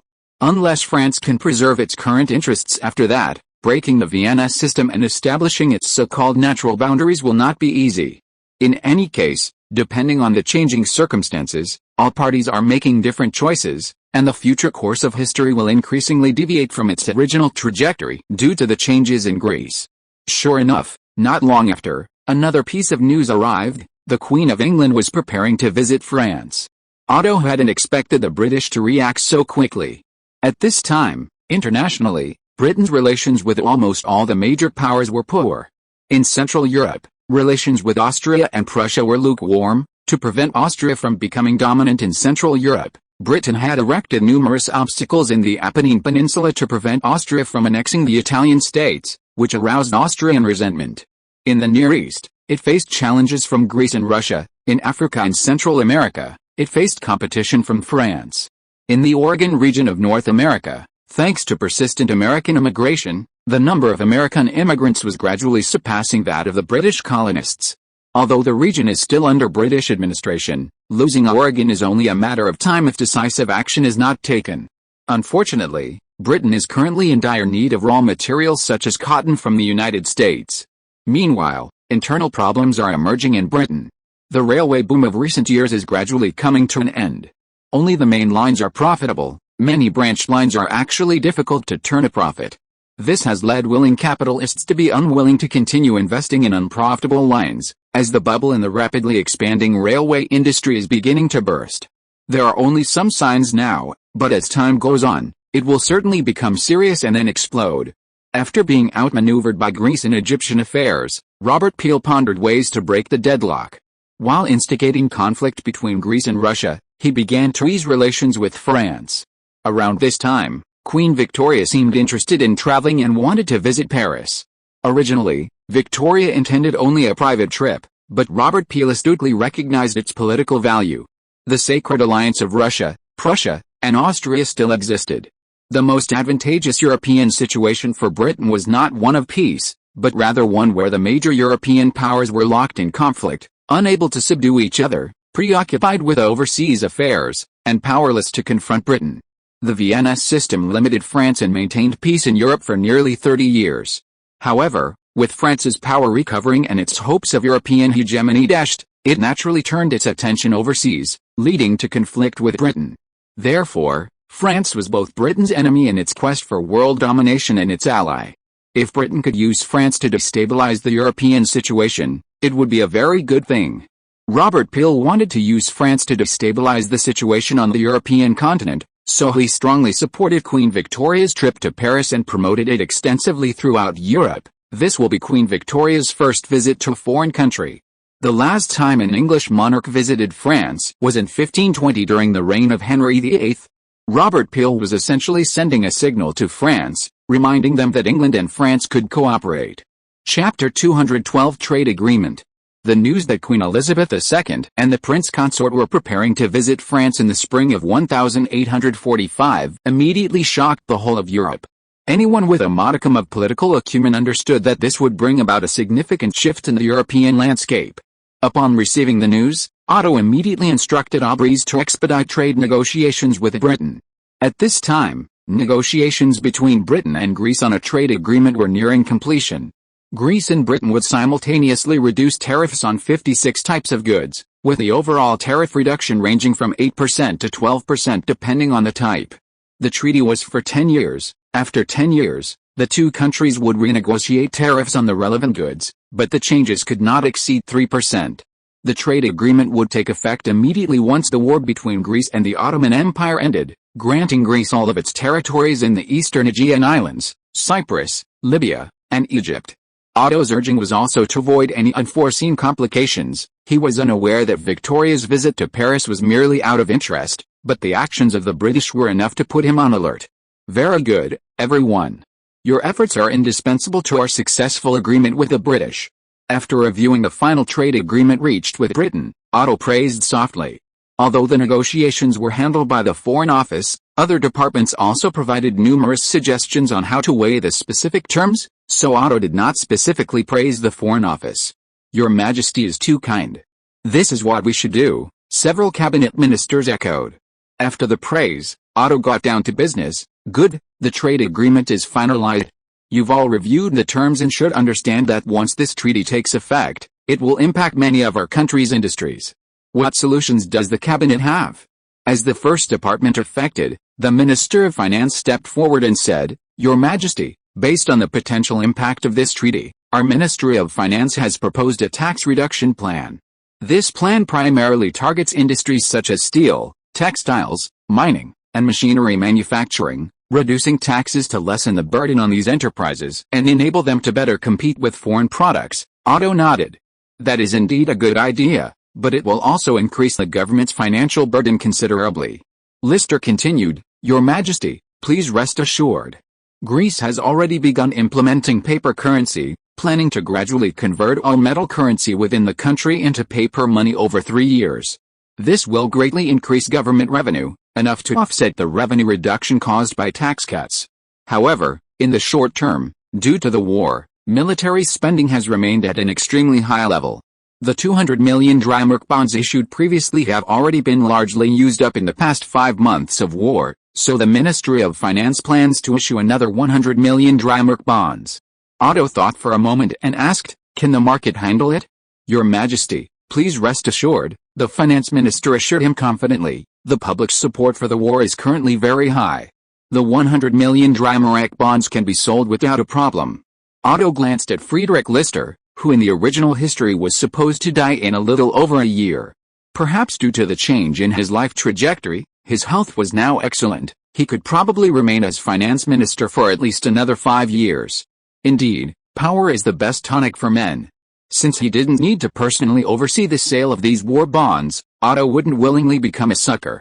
The saved funds could be invested in future development of Egypt. With this trade agreement secured, Greece's annexation of Egypt was essentially a done deal. Thinking this, Otto continued, "What are the cabinet's plans for the future development of Egypt?" Prime Minister Sano stepped forward and said, "Your Majesty, in the past, it would have been best to disperse and resettle all the Egyptians, preventing them from remaining in their homeland. However, Egypt's total population exceeds 4 million, making it extremely difficult to relocate them all in a short period. Furthermore, our agreement with Britain includes provisions for cotton supply, so we need to guarantee Egypt's cotton production. Therefore, we haven't reached a consensus on how to proceed. I actually have a plan for this issue. What do you think?" Otto had already considered the Egyptian problem, and without further ado, he said, "My idea is quite simple. Because Egypt is a large country, in the future, we can divide it into several provinces. Based on Egypt's population distribution, Egyptians are mainly concentrated in the Nile Delta and along the Nile River. We can station more troops in Egypt, using the military to separate the various towns, preventing Egyptians from migrating or even leaving different towns. Then, we'll proceed region by region, using the same old method. The royal consortium will send immigrants, the government will be responsible for resettlement, and with the military's assistance, Egyptians will be sent to colonies. Because there are too many people to relocate, we can complete the process over 10 years, gradually replacing the old with new. During this process, we can increase the area of cotton cultivation in Egypt while simultaneously prohibiting the cultivation of food crops. All food shortages can be transported from Russia, Austria, and the colonies to Egypt. This will not only increase cotton production, supplying the domestic textile industry with a surplus, but also reduce local resistance. After all, if people can't even get enough to eat, how can they have the right to resist? In Otto's plan, Egypt's more than 4 million people were all white. Only the die-hard rebels and those unwilling to convert needed to be sent by Omani Sultan-level merchants on labor dispatch to Ottoman, Iranian, Moroccan, and other countries. The remaining people were dispersed to various colonies, numbering at most 300,000 to 400,000 per year, which was still within the capacity of each colony. Of course, with the increasing demand for immigration transportation, the Royal Consortium would certainly need to build more transport ships as soon as possible.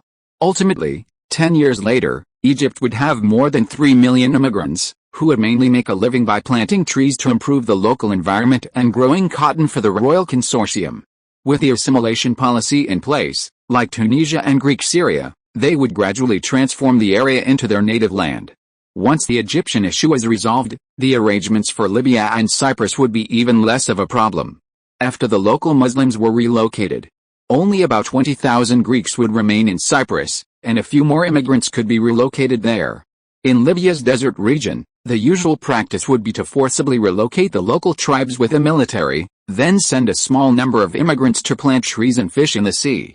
Although no agreement had been reached with the Ottoman Empire, the Greek army already controlled these areas, so the work of establishing a government and relocating the population could begin immediately. There was no need to wait for an agreement to be signed. In any case, Otto already considered these areas as Greek territory.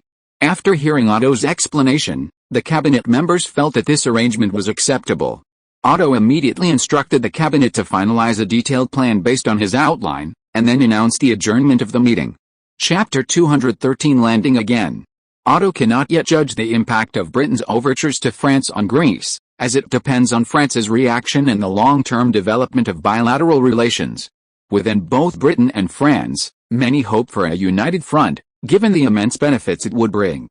With a strong foothold in continental Europe, France could expand its influence more easily around the world with fewer concerns. However, the risks are significant. For instance, the Holy Alliance would certainly not want a Franco-British alliance, and Greece would also be unwilling to see France and Britain reconcile. If Britain and France could truly cooperate, they could divide up the vast majority of interests outside Europe, and Greece's North American and Borneo colonies might also be partitioned in the future. After all, the combined navies of the two countries were virtually invincible in this era, and the combined navies of other powers were powerless to resist. But Otto knew that building mutual trust between the two countries was not easy, but destroying it only required one key event. As a cautious yet greedy man, King Louis Philippe of France was somewhat hesitant. He was optimistic about the prospects of cooperation between the two countries, yet he was also full of concerns. As a country with the most past conflicts with Britain, Beijing believed that Britain, as an ally, was unreliable, a consensus shared by many nations. Coupled with widespread mutual dislike between the two nations' citizens, he feared being tricked by Britain. Other high-ranking officials also had concerns, believing that France had expanded too rapidly and needed time to recover, making an immediate decision unnecessary. At this juncture, Guizot, representing the pro-British faction within France, stepped forward. He argued that if Britain and France united, the division of the world would no longer be a dream. Therefore, he repeatedly persuaded Louis Philippe on various occasions, ultimately convincing him to meet with the Queen of England the following May to discuss the future of Europe and the world. After the news spread, many monarchs and high-ranking officials, including Otto, spent a sleepless night in the Winter Palace in St. Petersburg. Nicholas I, toying with a pistol, listened attentively as the finance minister presented him with the most impressive financial report in recent years. Compared to last year, the Russian Empire's treasury revenue had increased by 8.7% this year. Trade with Greece had significantly boosted Russia's treasury revenue, and with a further expansion of cotton cultivation, there was room for further increases in revenue. Nicholas I was very satisfied. Otto's suggestion to cultivate cotton and Alexander's investment in the domestic textile industry had both brought in considerable revenue. If this trend continues, Russia can gradually pay off its loans and have surplus funds to build railways and strengthen its military. Now, not only Nicholas I, but the entire Russian upper class sees cotton cultivation as a cash cow. Many regret not investing more or investing less, and are determined to plant more cotton in southern Russia the following year. At the same time, they are also eyeing several steppe tribes in southern Russia, because according to Greek agricultural experts, much of the territory of the three steppe khanates of Khiva, Bukhara, and Kokand in Central Asia is suitable for cotton cultivation.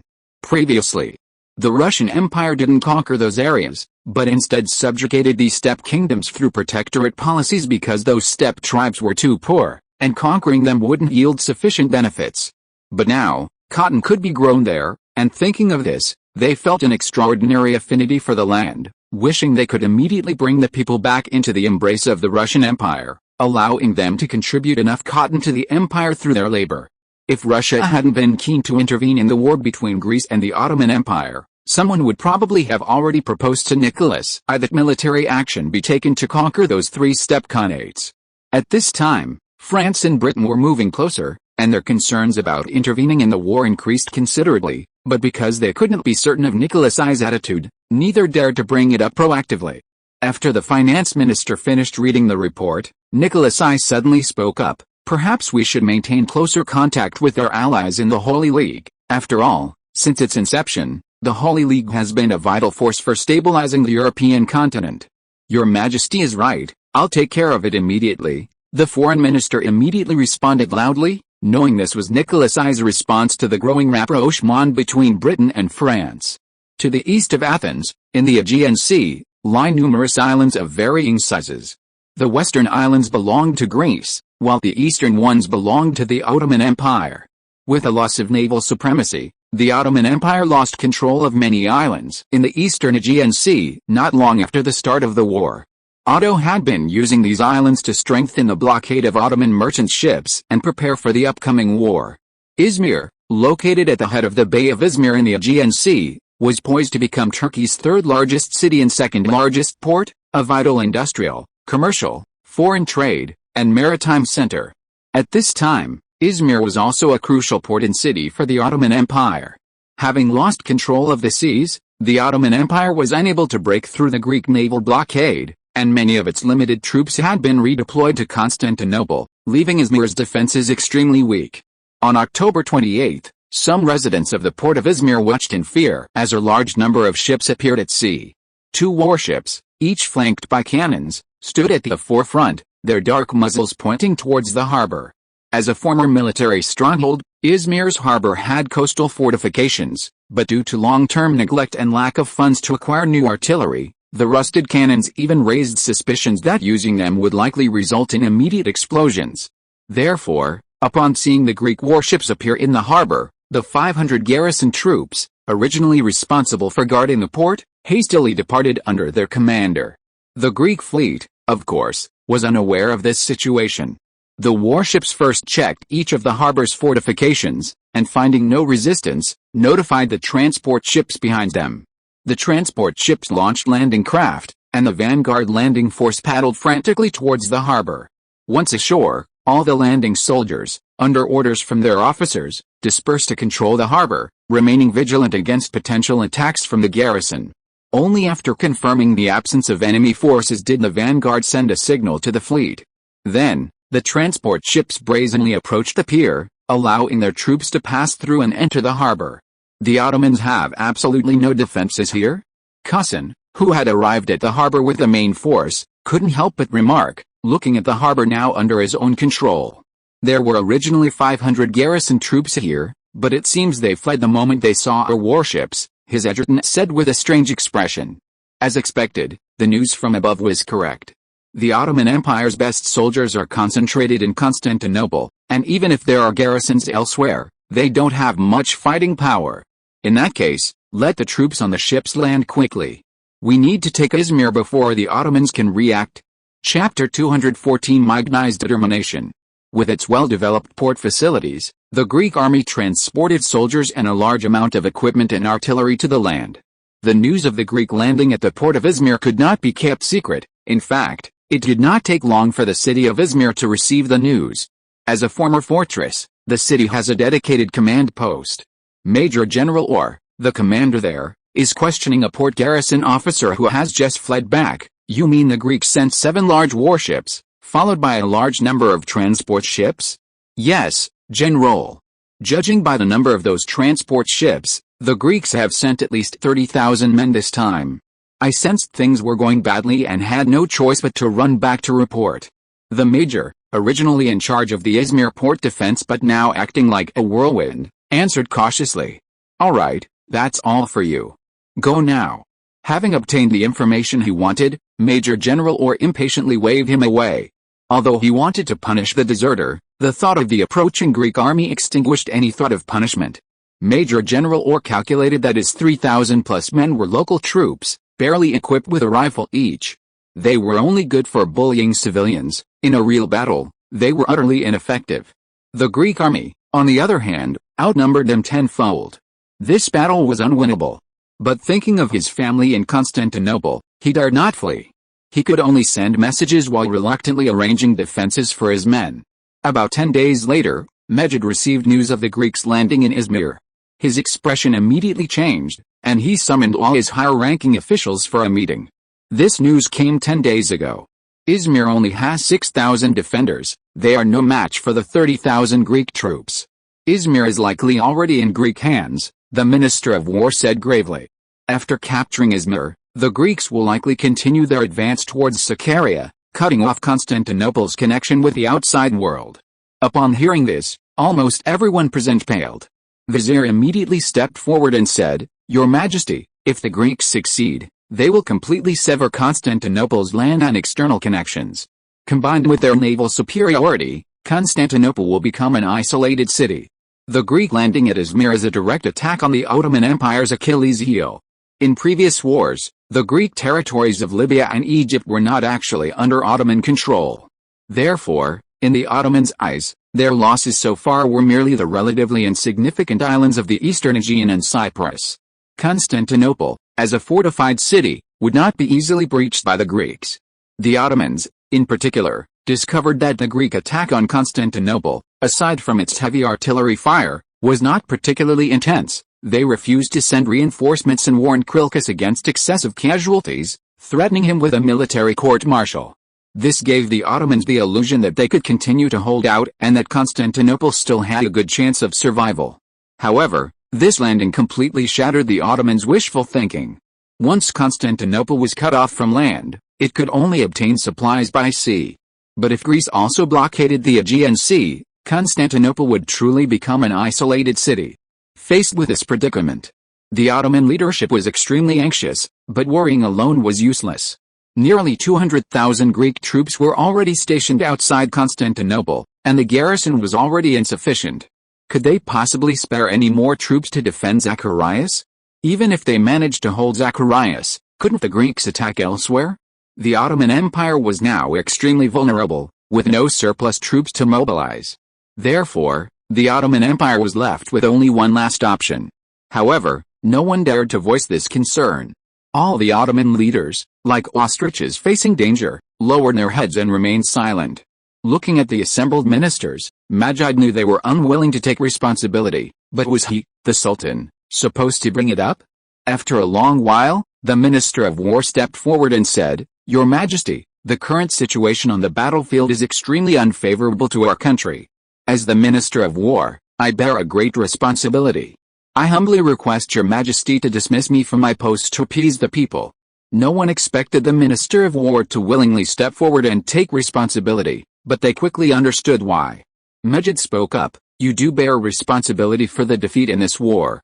In that case, you will step down as Minister of War, and your deputy will take over your position. You will serve as my military advisor for now." The Minister of War was Majid's confidant, and Majid knew that the other party had truly given his all in this war.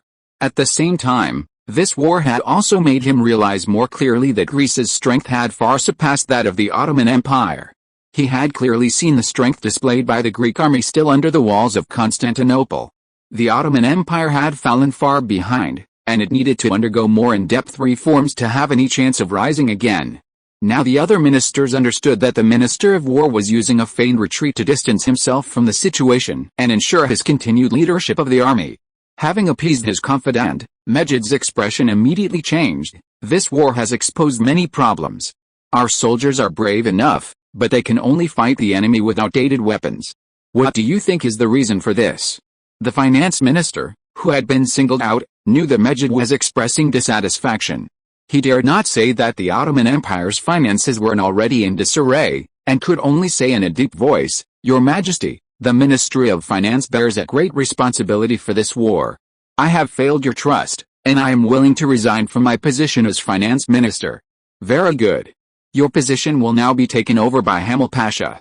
Majid then looked at Hamil. "The Ministry of Finance needs a thorough reform, and those corrupt officials who are lining their own pockets must be investigated. As long as the empire's financial problems are not resolved, we will not have enough funds to rebuild the army. I want you to use the most severe measures to get the empire's finances back on track." "Yes, Your Majesty." Hamil's face showed no joy. He was clearly being asked to do something that would offend people, a truly difficult task. Majid then proceeded to punish several ministers, all key figures who had previously opposed Tanzimat's reforms. For the past few years, the Tanzimat reforms had remained superficial. As a large number of conservatives within the country were unwilling to relinquish their own interests and consistently resisted reform. Previously, for the sake of national stability, Majid had had to constantly compromise with these people, rendering the reforms ineffective. Clearly, facing the failure of this war, he was prepared to take a desperate gamble, using swift and decisive methods, even at the cost of offending the powerful conservative faction, to carry the reforms through to the end. Having dealt with the domestic issues, Majid said, "Go and contact the British. We need their help to have a chance to end the war." "Yes, Your Majesty." Understanding Majid's implication, the foreign minister immediately responded, and all the Ottoman higher-ranking officials breathed a sigh of relief. The British probably wouldn't want to see the Ottoman Empire completely defeated either. With the war at this point, British intervention would certainly help the Ottoman Empire strive for a more dignified end to the war.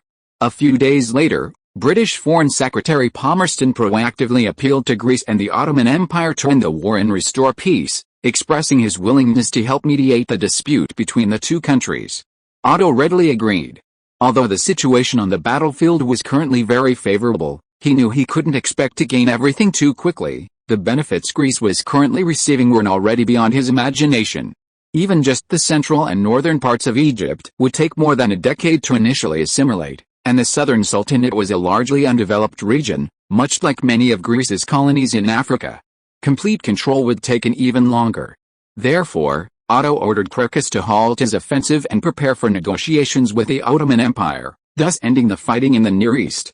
Before his departure, a breeze was summoned to the palace by Otto for a detailed briefing, and then arrived in Constantinople full of confidence. Unexpectedly, he had barely settled into the embassy when he received news of a visit from British Foreign Secretary Palmerston. Chapter 215 Palmerston's Proposal. Congratulations on your country's victory in this war. I believe your country will soon realize its long-cherished dream of rebuilding the Byzantine Empire.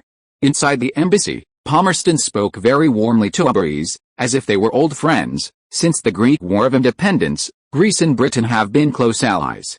Before His Majesty Otto became King of Greece, I established a deep friendship with him in London. Even then, he had a profound affection for Greece. A breeze, unsure of the purpose behind the sudden visit and the lengthy conversation aimed at building rapport, could only go along with it. We in Greece have always appreciated Britain's support, and I hope our friendship will last forever. After establishing these connections, Palmerston said, during my several visits to Athens, I was deeply moved by Greece's grand ideal of restoring the Byzantine Empire and the efforts of the Greek people. As a Greek, Your Excellency must also hope that Greece's ideal can be realized as soon as possible. As a Greek, it is my honor to work alongside His Majesty Otto to rebuild the Byzantine Empire. As a longtime friend of Greece, the British Empire also wishes to see Greece become increasingly prosperous and powerful. In the upcoming negotiations, Britain is willing to stand on a fair and just position and see Greece recover more of its lost territories. Having finished his conversation with Palmerston, and watching him leave in his carriage, Aubrey's fell into deep thought. Palmerston's almost explicit statement of support for Greece gave Aubrey's more confidence in tomorrow's negotiations, but also a touch of doubt. After much deliberation, he couldn't figure out what the other party's intentions were, and could only wait and see what happened tomorrow. The next morning, the Greek negotiating team, represented by Aubrey's, met with Halim, the Ottoman Empire's negotiator. Aubrey's immediately produced a document, stating bluntly, "These are our Greek peace terms. Please take a look." Aubrey's adopted a condescending posture, handing over the peace terms, then added, "Please make a decision as soon as possible after reviewing them, lest our country doubt your sincerity in the negotiations."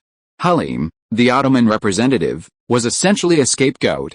He expressionlessly accepted the document and began to read. The first clause stated, "The Ottoman Empire must cease all persecution of Greeks and Orthodox Christians within its territory and guarantee the right of Orthodox priests to preach in Ottoman territory." Article 2. The Ottoman Empire must publicly apologize for its previous persecution of Greeks and Orthodox Christians and compensate them for losses totaling 26 million drachmas. Article 3. This war was entirely caused by the Ottoman Empire's unwarranted persecution of Greeks and Orthodox Christians, and it must bear full responsibility for the war, compensating Greece for war expenses and war relief totaling 380 million drachmas. Article 4. The Ottoman Empire recognizes Libya and Egypt as Greek territory and cedes the eastern Aegean Islands and Cyprus to Greece. Article 5. The Ottoman Empire must restrain the tribes in Syria from crossing the border to harass the people of Greek territory. If any tribe attacks Greek civilians and they flee into Ottoman territory, the Greek army has the right to pursue and capture them, and the Ottoman Empire must cooperate. Article 6. After the treaty is signed, Greece will return the Ottoman prisoners of war it holds, and the Ottoman Empire must pay these prisoners a total of 6 million drachmas for their food expenses. Greece presented 12 conditions in total. After carefully reviewing them, Ottoman's representative, Halim, said in a deep voice, "I have largely read your conditions. However, I believe Greece's demand for compensation is excessive. Regarding the issue of restraining Syrian tribes, there is no problem. but our country will not allow Greek troops to enter our territory. Abris stated bluntly, these compensation amounts have been meticulously calculated.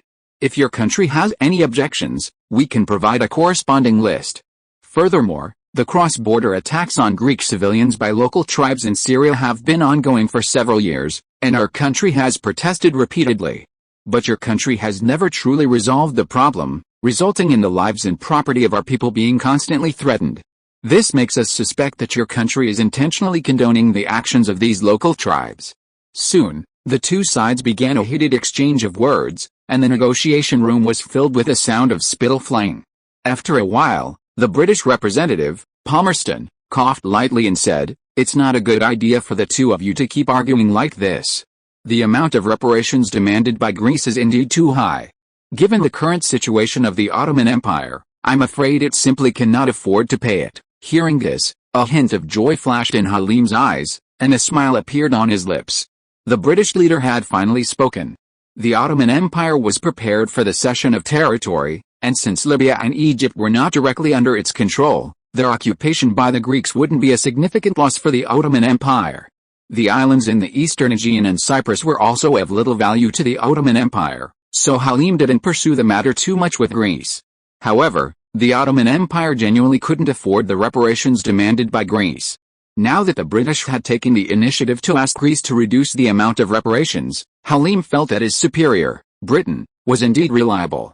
Unexpectedly, Palmerston's next words plunged Halim into despair. "I think Greece could convert part of the indemnity into territorial demands. The Ottoman Empire could cede territory along the Anatolian peninsula from Sakalia to Aden, including Constantinople, to Greece. The value of this land could fully offset the 300 million drachmas indemnity." Halim's expression was truly remarkable. The smile on his face hadn't even faded before shock, disbelief, and resentment were all palpable. Compared to the utterly devastated Halim, Abris was stunned. He truly hadn't expected the British to propose at this moment that the Ottoman Empire cede Constantinople to Greece. Has Palmerston taken the wrong medicine today? The unexpected windfall left Abris momentarily dazed. If he could reclaim Constantinople in the negotiations, he would instantly become a hero to all Greeks, recorded in history books, and remembered by all Greeks of the future. Thinking of this, Abris almost immediately agreed with Palmerston. Chapter 216 The Plan Destroyed. Meanwhile, in the Athenian royal palace. What's going on? What's with these newspapers? Didn't I tell you to strictly enforce news censorship? How can they report such false news so casually? In his office, Otto stood up abruptly, holding a newspaper. The headline on the front page read, "Greece is about to reclaim Constantinople and restore the capital of the great empire." He quickly opened the office door and ordered, "Quickly, summon the entire cabinet to the palace. I need to hold a cabinet meeting. Also, send someone to Constantinople to inquire about the situation and tell Abris that any conditions related to Constantinople are not allowed to appear in the treaty." After giving his instructions, Otto looked at the newspaper again. It read, "Britain supports Greece's recapture of Constantinople in negotiations. The Ottoman Empire has no way to resist, and a negotiation agreement is expected within a week." Otto's face darkened as he read the report. His first thought was Britain, suspecting this was a British tactic. If they succeeded. "Your Majesty." Just then, a maidservant approached and said, "Your Majesty, lunch is ready. Is it lunchtime?" Otto roared in a fit of rage. The maidservant was startled and dared not utter a sound. She had come to Greece with Alexandra in over 6 months, and this was the first time she had seen the usually mild-mannered Otto so angry. Ignoring the other party, Otto took the newspaper and went to the conference room alone. He sat in the head seat and began to think slowly.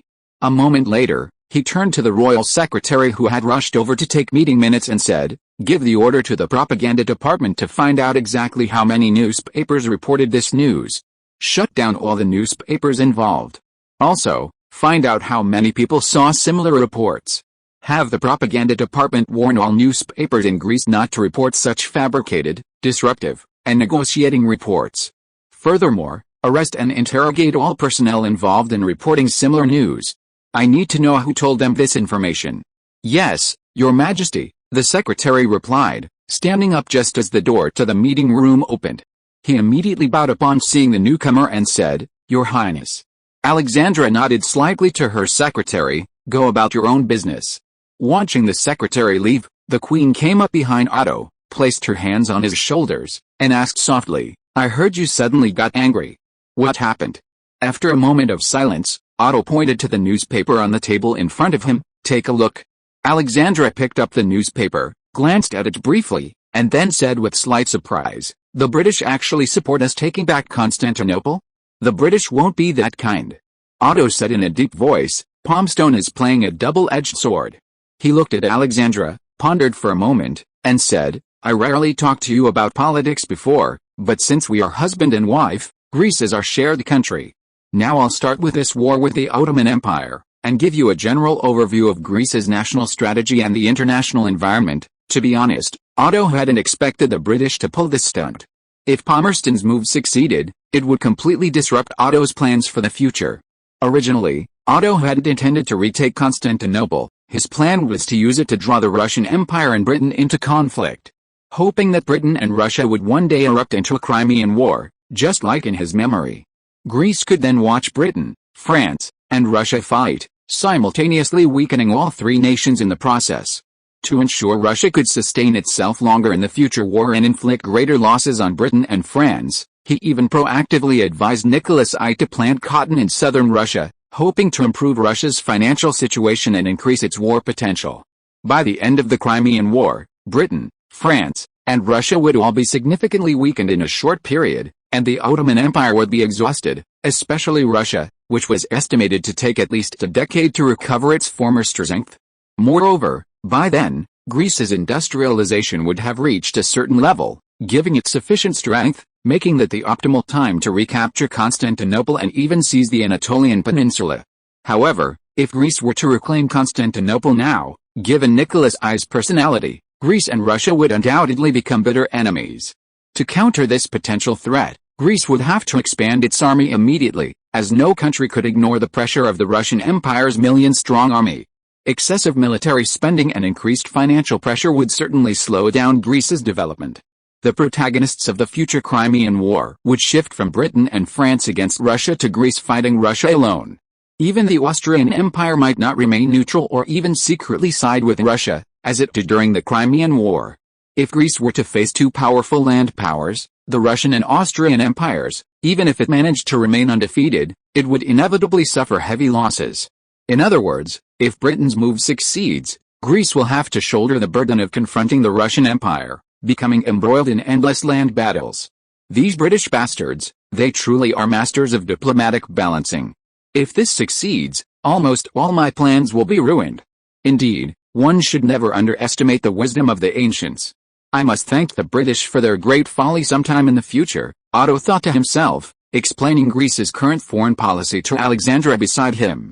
He certainly wouldn't admit that he planned to use Constantinople to trap Britain, France, and Russia. He only emphasized the importance of friendly relations with the Russian Empire for Greece's geopolitical security. Furthermore, if Britain's scheme succeeded, Greece and the Russian Empire would become sworn enemies, leaving Greece with no choice but to rely on Britain to defend against Russia. But isn't the decision on whether the negotiated treaty will take effect still in His Majesty's hands? Alexandra said.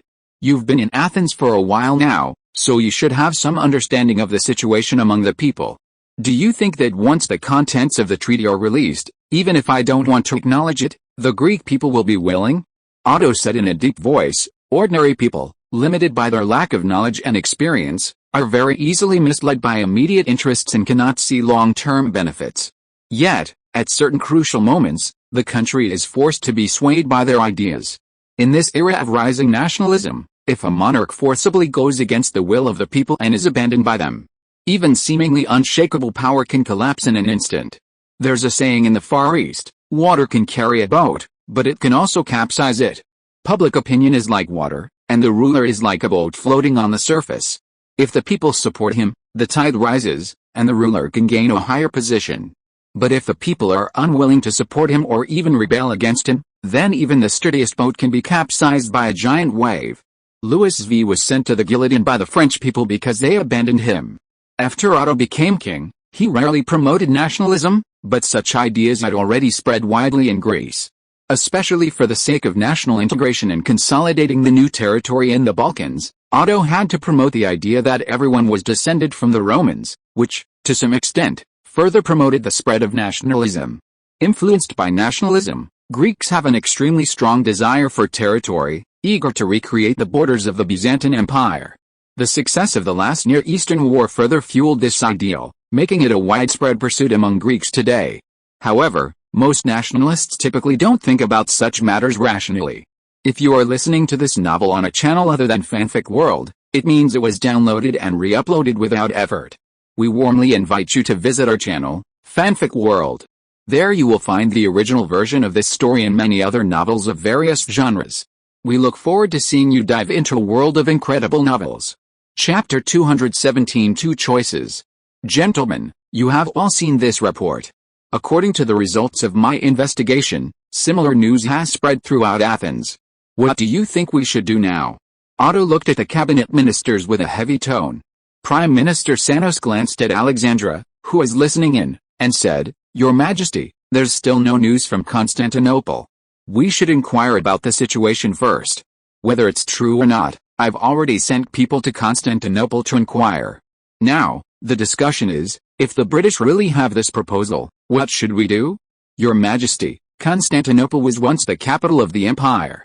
If, as the newspapers report, there is British support, we have no reason to refuse, said Minister of Education Felix. Otto glanced at Felix. He wasn't surprised by Felix's words. Felix was Greek and a staunch supporter of Greek nationalism, and had repeatedly suggested to Otto that they take advantage of the war to retake Constantinople. But what about our relationship with the Russian Empire? Friedrich List knew Otto's true concerns. As a German, he could make a relatively objective judgment. Everyone fell silent for a moment after this, until Prime Minister Sanos said in a deep voice, even if the Russian Empire objects, we must agree to this condition. If we back down, Athens will likely revolt the next day. Prime Minister Sanos's words were quite serious, but Otto knew that even if it didn't come to that, the news would severely shake his rule, something he absolutely could not accept. Just then, a knock came at the door, and everyone stopped their discussion. A royal secretary entered and handed Otto a telegram. Your Majesty, this is a telegram from His Excellency Alberese, sent from the front lines in Constantinople. To ensure constant communication with the front lines, Greece had temporarily built a telegraph station connecting to the front, allowing direct contact with Krilkis. This telegram was sent by Alberese to the palace from Krilkis, outside Constantinople. After glancing at the telegram, Otto said, just a few hours ago, during the negotiations in Constantinople, the British demanded that the Ottoman Empire use territories along the Sakhalin-Aden line, including Constantinople, to offset the 300 million drachmas in reparations. Alberese sensed something was wrong and has temporarily suspended the negotiations. He is now awaiting our instructions. The fact that they received information from Constantinople so quickly was thanks to the telegraph station that Otto had vigorously promoted. Upon hearing this news, everyone began to ponder. After a while, Defense Minister Corinth suddenly said, Your Majesty, I suggest we immediately send reinforcements to the Bessarabian front. All right, send 3 divisions first, Otto immediately understood. Also, send a telegram to the Bessarabian front. Regardless of the outcome of these negotiations, we must prepare before the Russian Empire receives the news, allowing them to prepare their defenses. After giving his instructions, Otto continued, then, regarding these negotiations, please continue to express your opinions. Prime Minister Sanos said, Your Majesty, this matter was likely instigated by the British to sow discord between our country and the Russian Empire. Since they have been planning this for a long time, they wouldn't just spread rumors in Athens. I imagine similar rumors are already circulating in St. Petersburg. Given the current situation, we may have no choice but to act according to the British's wishes. That's right, Your Majesty, Felix said, the domestic situation does not allow us to give up the opportunity to recapture Constantinople, and once Nicholas I hears this news, he certainly won't let it go easily. Therefore, we must complete the negotiations with the Ottoman Empire as soon as possible and make all necessary preparations. After Felix finished speaking, the other ministers also spoke one by one. Although most of them were worried about the Russian Empire, they all agreed to complete the negotiations as soon as possible. Otto remained silent, his fingers tapping lightly on the table. He did not follow the majority's lead because he had already considered this possibility before the discussion. Being at odds with the current Russian Empire and embroiled in an arms race, Greece's current finances were simply insufficient to expand its military. The royal family had to do everything in its power to compensate. While the royal conglomerate is incredibly wealthy, even profiting handsomely from speculation, its resources are limited. For example, in resolving the Egyptian crisis, it has already shouldered a significant amount of expenditure that should have been borne by the government. If it continues to support domestic military expansion, the royal conglomerate's financial resources will likely be exhausted. At that point, neither financial nor human resources will be able to continue supporting large-scale industrial development in Greece. This will undoubtedly severely slow down Greek industrial development, as private enterprises are currently too weak, and the trade agreement with Britain has made it virtually impossible for domestic industry to develop as expected. This would result in a prolonged outflow of precious metals from Greece, making it take longer than the projected 10 years to reverse the trade deficit. It could also deplete Greece's gold reserves, leaving its financial system extremely vulnerable, a situation that cannot be remedied by one or two gold mines, as even gold mines eventually run out of resources. Simultaneously, the excessive investment of resources in the homeland would threaten the security of the North American colonies. Otto had never relaxed his vigilance against the United States. Historically, the United States had seized the opportunity presented by the economic crisis a few years later, when European countries, especially Britain, were preoccupied and unable to attend to other matters, to launch large-scale military campaigns, expanding its territory all the way to the Pacific coast and fulfilling its manifest destiny. Then Nicholas I, unable to contain himself, launched an attack on Greece. The British would likely profit immensely from the war, while Austria might join Russia for the Poch and Belgrade regions. Faced with both the Russian and Austrian empires, it's uncertain whether France and Britain would support Greece. Even if Greece won, it would inevitably incur massive foreign debt, leading to further financial collapse and a fate similar to the Ottoman Empire. Even with decades of gradual recovery, its planned expansion would face numerous difficulties, and domestic morale would be severely damaged. This outcome was definitely not what he wanted, so he was now considering halting negotiations altogether and inviting the Russian Empire to join in the partition of the Ottoman Empire. The likelihood of interference in this scenario was very small. France, due to its continuous colonial expansion, had nearly exhausted its resources and had little interest in the Ottoman Empire, making intervention highly improbable.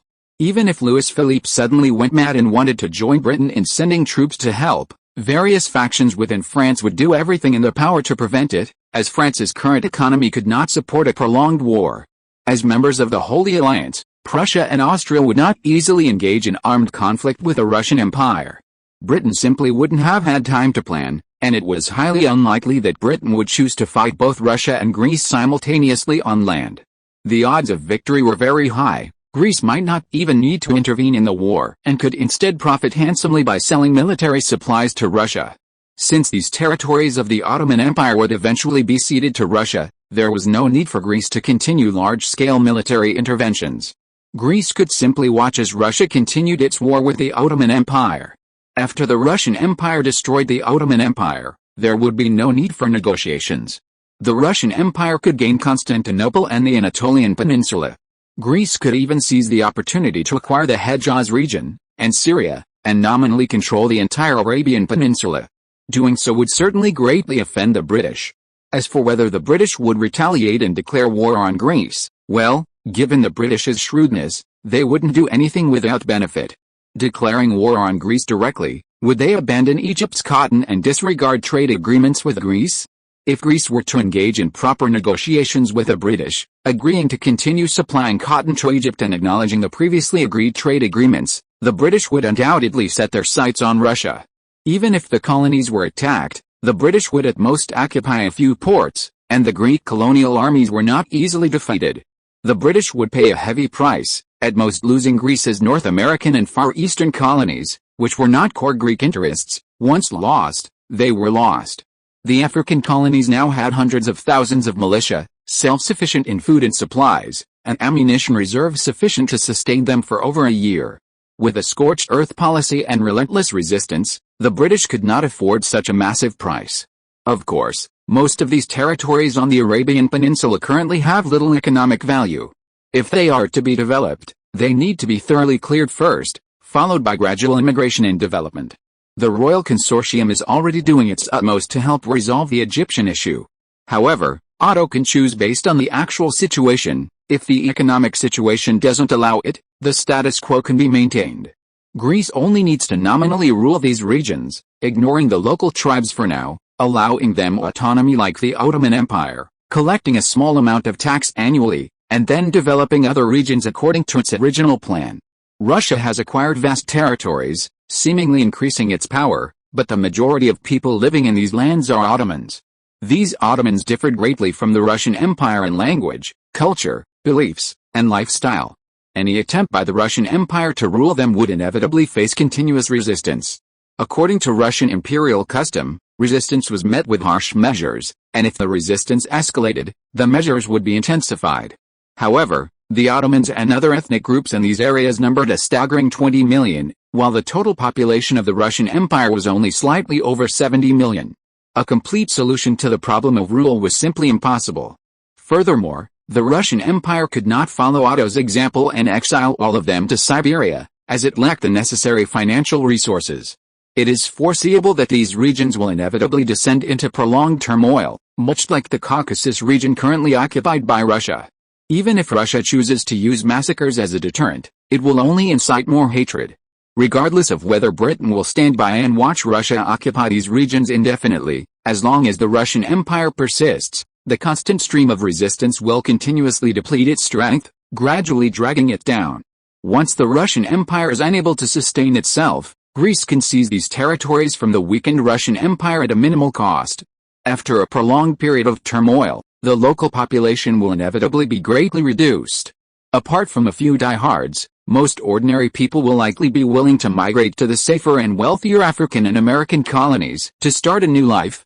Maintaining the momentum of Greece's rapid industrial development and gaining profits from these newly acquired territories could completely offset the losses from the potential loss of North American and Far Eastern colonies in the worst-case scenario.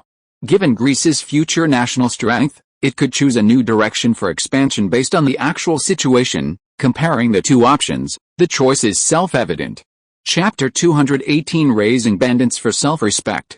Thinking this, Otto's gaze gradually hardened, and he stopped tapping the table. He glanced at everyone and said in a deep voice, "Now listen to my order. The propaganda department is to go all out. I want to see this propaganda in tomorrow's newspapers. The Ottoman Empire is plotting to use negotiations to buy time, while simultaneously reorganizing its army for a decisive battle with the Greek army." After Otto finished speaking, all the cabinet members were stunned. They had all assumed Otto was prepared to accept the terms of the British negotiations, but this order clearly wasn't indicative of a negotiation process. "Your Majesty," Thanos immediately spoke. "Say nothing, obey my orders completely." Otto waved his hand, interrupting Thanos. "Inform Abraham to change our terms. In addition to the British demands, require the Ottoman Empire to cede the Kingdom of Hejaz, Syria, and Iraq. Don't budge on the indemnity, and add another 100 million drachmarks." "Your Majesty." Prime Minister Thanos couldn't help but stand up. He thought Otto had gone mad and immediately disregarded everything else, shouting, "This is driving the Ottoman Empire to the brink. They will absolutely not agree." "That's exactly what I want, they won't agree," Otto said, turning to Alexandra. "My queen, I need your help now." Alexandra had been listening in the background, and judging from the meeting's progress, she assumed Otto would most likely accept the cabinet members' suggestions. She was already worrying about how to handle the situation should Greece and the Russian Empire deteriorate, and was struggling with this dilemma when she heard Otto's words. At this point, her understanding of politics wasn't very deep, but she knew that Otto was intending to use his prestige to maintain friendly relations between Greece and the Russian Empire. Therefore, she said without hesitation, "Please speak. I remember that Mikhail Andreevich Gorchakov, the commander of the Ukrainian Legion of the Russian Empire, is a confidant of His Majesty Nicholas I, and the Ukrainian Legion has already completed its mobilization," Otto said slowly. "I need you to see General Mikhail as quickly as possible and tell him that Greece is preparing to invite the Russian Empire to join in the attack on Constantinople and share the glory of its recapture. You must make sure he is ready as soon as possible, and as soon as he receives the order, he must send troops into Greek territory, from the Balkans directly to the front lines in Constantinople. Tell him that Greece will provide all the food, weapons, and supplies needed by the Ukrainian legions. All that's needed is for the Russian and Greek armies to jointly attack Constantinople. After that, I need you to go to St. Petersburg to meet His Majesty Nicholas and tell him that I want to divide the Ottoman Empire with him. Apart from the Mediterranean islands and Libya already occupied, Greece only needs the territory of Constantinople on the Balkan Peninsula and the entire desert Arabian Peninsula. The rest of the Ottoman Empire's territory will belong to the Russian Empire, and the Bosphorus Strait will be jointly administered by Greece and Russia. The Ottoman Empire is now exhausted. I believe that if the Russian army were to be deployed, the Ottoman Empire would have absolutely no power to stop the Russian army. I need the Russian Empire to declare war on the Ottoman Empire immediately. If the Russian Empire's military budget is insufficient, the Greek Royal Bank is willing to provide the Russian Empire with a 100 million drachmas interest-free loan, which the Russian Empire can repay by using future cotton as collateral. I understand, I'll do it right away. Alexandra's face flashed with excitement. She didn't know that Otto had made this decision after a rational consideration. She thought that Otto had made this choice for the sake of the friendship between the two countries and his relationship with her. Thinking of this, she wanted to act immediately, but before she could take a step, Otto said, "Remember, you must persuade General Mikhail. I need the Russian army to appear on the front lines in Constantinople as soon as possible, otherwise it will be difficult for me to convince the people in the country. Tell him that Greece and the Russian Empire have a long-standing agreement for a great cause for both countries, and that he will surely become a hero of the Russian Empire. I will send my guards with you to protect your safety. Rest assured, I will not let you down." Alexandra stepped forward and hugged Otto for a moment before turning and leaving the meeting room. After Alexandra left and the meeting room door closed again, Prime Minister Sanos finally couldn't hold back any longer and said loudly, "Your Majesty, you're being too impulsive.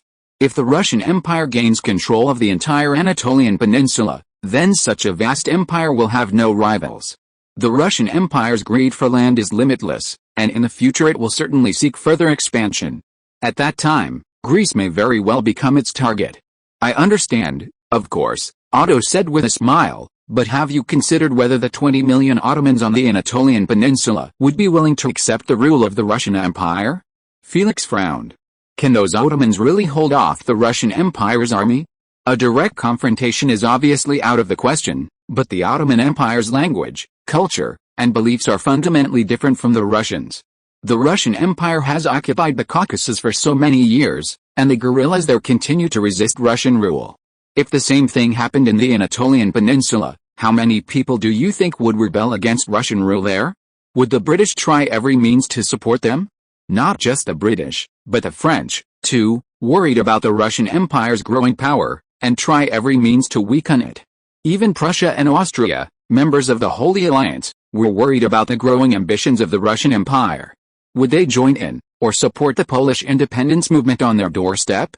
Seeing the threat from the Russian Empire, would Britain, France, Prussia, and Austria try to win over Greece, which was originally very close to Russia, and sabotage their relationship? With 20 million Ottomans rising up, it wouldn't be easy for the Russian Empire, with a population of only 70 million, to completely suppress them. Other countries wanting to win us over can't just talk the talk, they need to take concrete actions and concede some benefits to us in other areas. By allowing the Russian Empire to benefit now, it may appear on the surface to make it stronger and more threatening, but it will also make other powers realize the importance of Greece. In the words of the Far Eastern Empire, this is called nurturing abandon to enhance one's own importance. Chapter 219 Otto's ease.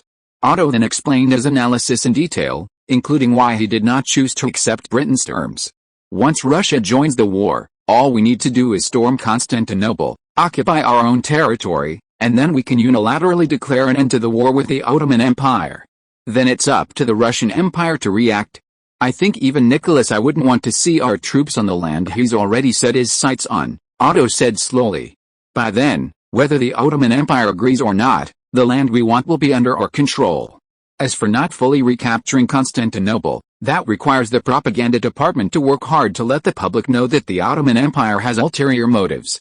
Because of the long war, our government doesn't have enough funds to continue the war, so we can only ask the Russian Empire to join us. The previous reports were nothing but false information deliberately released by Ottoman spies.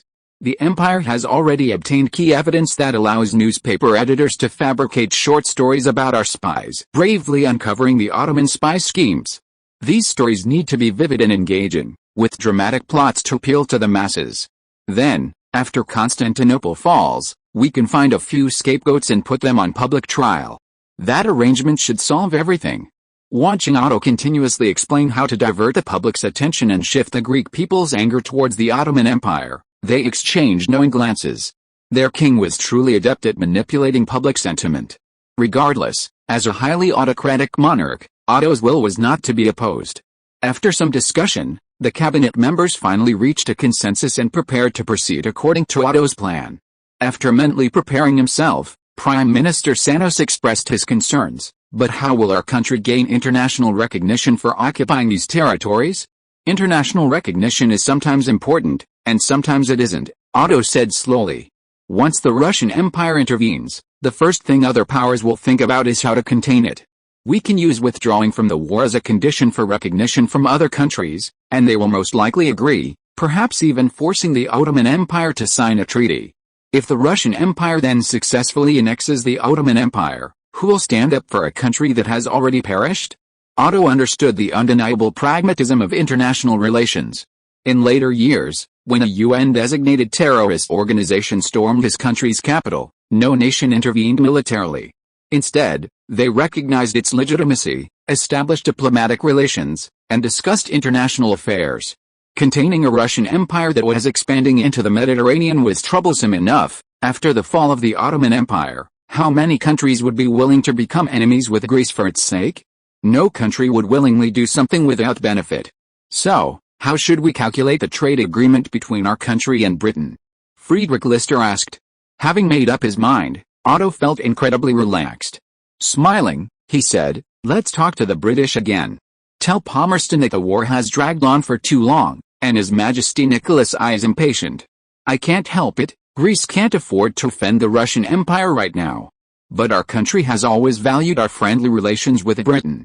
As long as Britain recognizes our sovereignty over these territories, we are willing to abide by the previously agreed terms. We can then renegotiate and sign a new treaty based on the current conditions. The British have been eyeing our Greek market for a long time. They won't let a small misunderstanding affect our relationship. We might even be able to use this opportunity to negotiate better terms. It's really just a small misunderstanding. Friedrich Lister looked at Otto, who seemed completely carefree, with a strange expression, thinking to himself that his monarch always seemed to do things that surprised everyone. In fact, Otto's unexpected move caused some panic among the world's nations. The next morning, Foreign Minister Alvarez, acting on orders from home, immediately presented Greece with entirely new conditions at the negotiating table. Palmerston and the Ottoman Empire's representative, Halim, were completely dumbfounded. Just the night before, Palmerston had proactively met with the Ottoman Sultan, Mejid, and after some coercion and enticement, had finally managed to get Mejid to accept the British proposal. But the Greeks had pulled off such a major stunt the very next day. Your Excellency Abraham, this is a serious diplomatic occasion. Anything said here carries responsibility, Palmerston said with a grim expression. I don't want you to treat this place as a place for casual jokes. I'm not joking, Abraham replied solemnly. All the conditions I have proposed have been authorized domestically. To be honest, he didn't know what was going on in the country, but since instructions had been given, and he had even confirmed them with a password, he could only act according to orders. He said to Halim, these are our country's final conditions. Not a single word of the contract can be changed. The Ottoman Empire can only choose to agree or disagree. If we do not receive a response within 10 days, our army will launch another attack on your country. What on earth is going on? Palmerston looked at the serious-looking Alvarez and knew that this was probably true. Had Otto gone mad, actually proposing conditions that the Ottoman Empire would absolutely not accept at this time? If negotiations break down, is Greece prepared to continue the war with the Ottoman Empire? Is it really not afraid of British intervention? Or, suddenly, Palmerston considered a possibility that made him restless. He immediately asked Alvarez, is the Russian Empire already preparing to join the war? Alvarez was unaware of the actual situation. In fact, the Russian Empire had not yet made a decision. The rumors spread by Britain that Greece was about to acquire Constantinople were only circulating in St. Petersburg. Nicholas I had not yet heard the news. However, as a skilled diplomat, Aubrey's remained cautious, stating, "I have not yet received any information that the Russian Empire intends to participate in this war. These are merely the conditions our country has set for negotiations between our country and the Ottoman Empire, and there is no influence from any other country." Regardless, negotiations between Greece and the Ottoman Empire were certainly doomed to fail. Mejid I would never agree to Greece's conditions, because doing so would mean the end of his reign. Therefore, 10 days later, Constantinople was once again under fire, and Alexandra traveled through Greece via railway lines to the Bessarabian front. Alexandra did not linger, but crossed the border directly. Under the escort of the Greek Royal Guard and the Russian border troops, she arrived at the headquarters of the Russian Empire's Caucasus Army, which was only a little over 100 kilometers from the Greek border. Chapter 220 The king is indeed not easy to fool. Your Highness, please wait a moment. You mean the Greeks invited me to lead the Caucasian Legion through the Balkans to join the attack on Constantinople?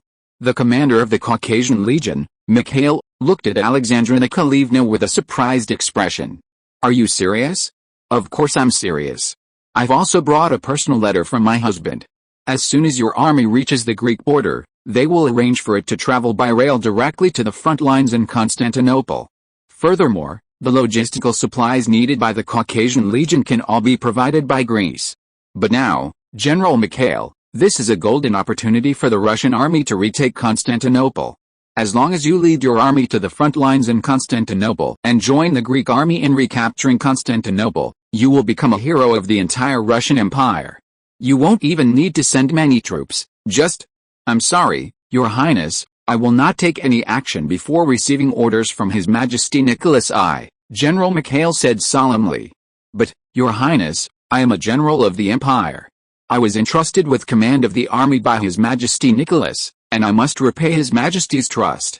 Mikhail said, So, I'm sorry, I will not send the army as you said, but I will report this news to St. Petersburg as quickly as possible.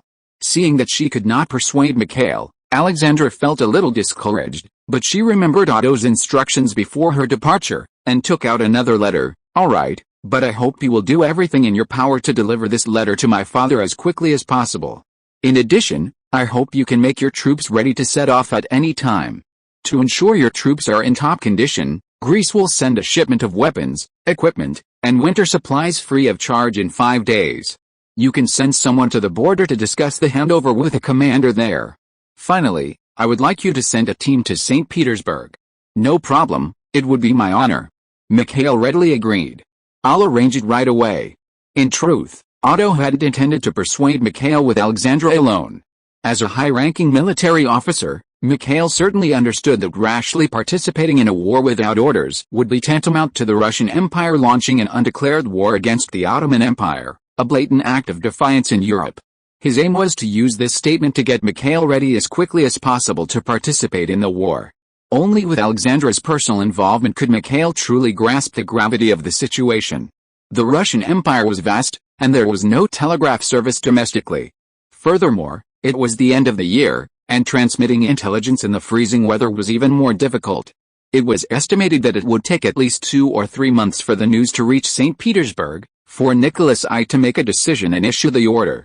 As for whether the Russian Empire would participate in the war, Otto's was not worried at all, because he had laid it out directly in his letter to Nicholas I. If the Russian Empire chooses not to send troops, then once Greece conquers Constantinople alone and completely destroys the main force of the Ottoman Empire, Greece will not abide by the previously signed secret treaty and will certainly occupy Constantinople for itself, making more territorial demands on the Ottoman Empire. Given Nicholas I's personality and his obsession with territory, a declaration of war by the Russian Empire against the Ottoman Empire is inevitable. Even if, hypothetically, Nicholas I suddenly changes his mind, abandons the dreams of generations of Tsars, and chooses not to declare war, then Greece should not be surprised if it reaps even greater compensation from the Ottoman Empire. Meanwhile, news of the renewed war between Greece and the Ottoman Empire reached the ears of various European countries. Almost all the monarchs wondered if Otto had gone mad, or if his continuous victories had made him arrogant. They felt that the conditions offered by Britain were already sufficiently generous. What more could Greece possibly want?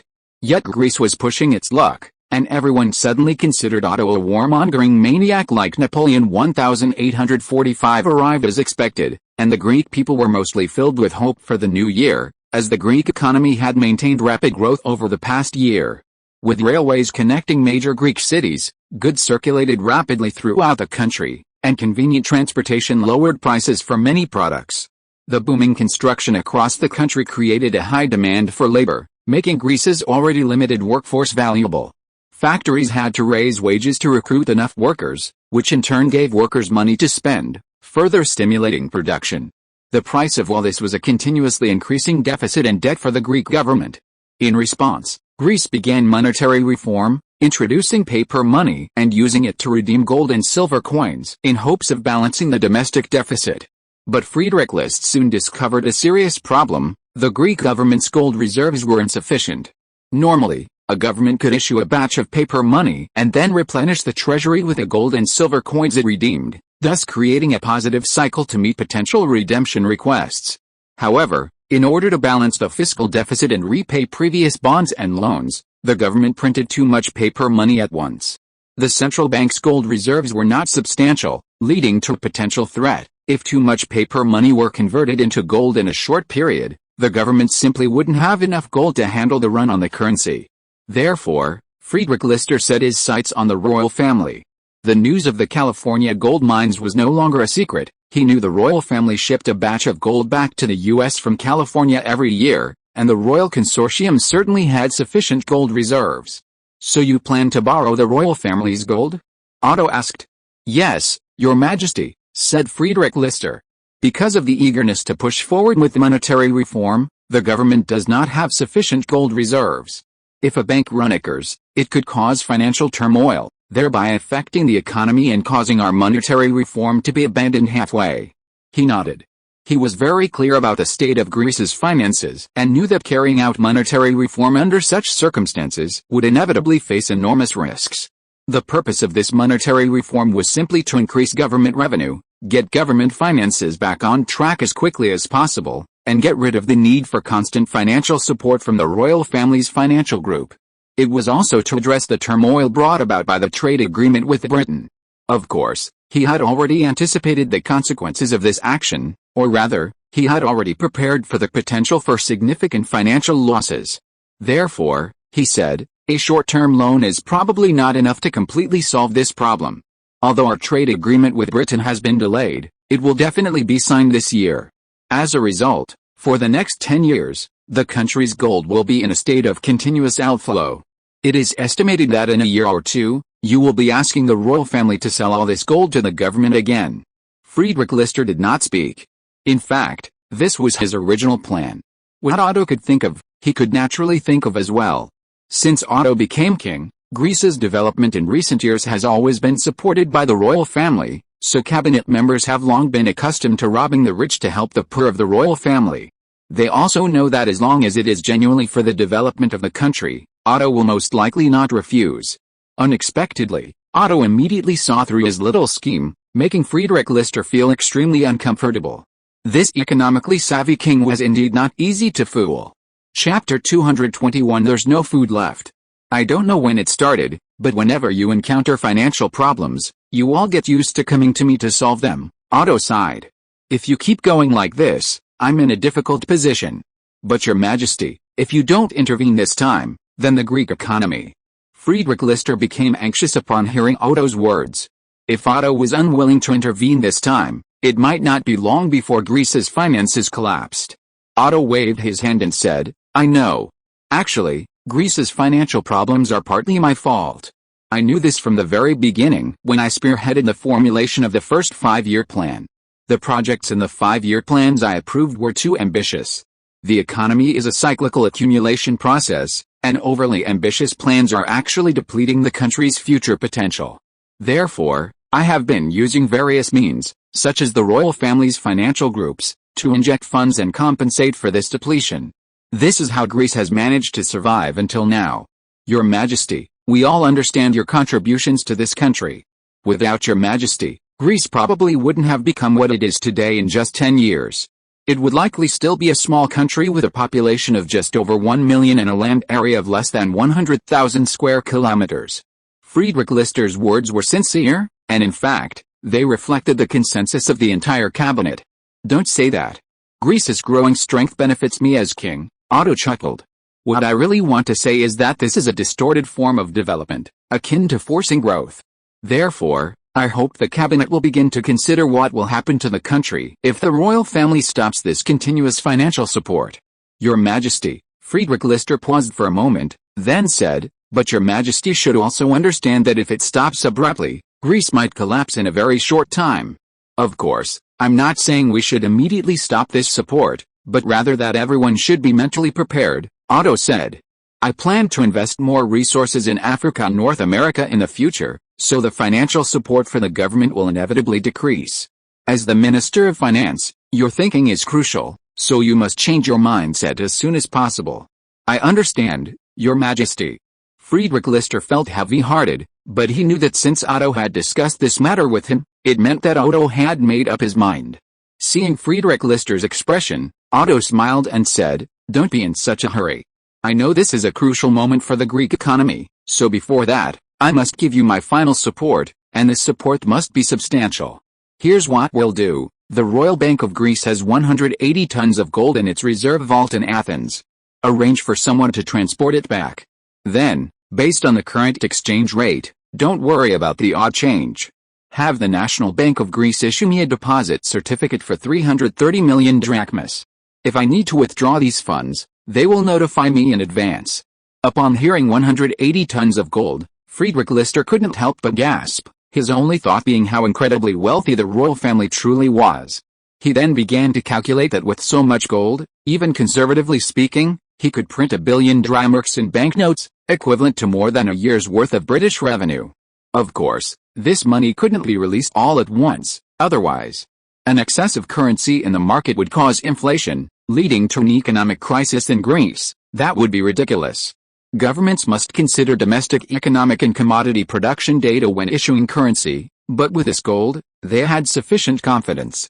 For at least 10 years, barring a large-scale war, the government could maintain its current pace of development without worrying about fiscal problems or potential gold outflows, truly a large-scale undertaking. Your Majesty, please rest assured, I will make good use of this gold and will not disappoint you, Friedrich Lister immediately declared loudly.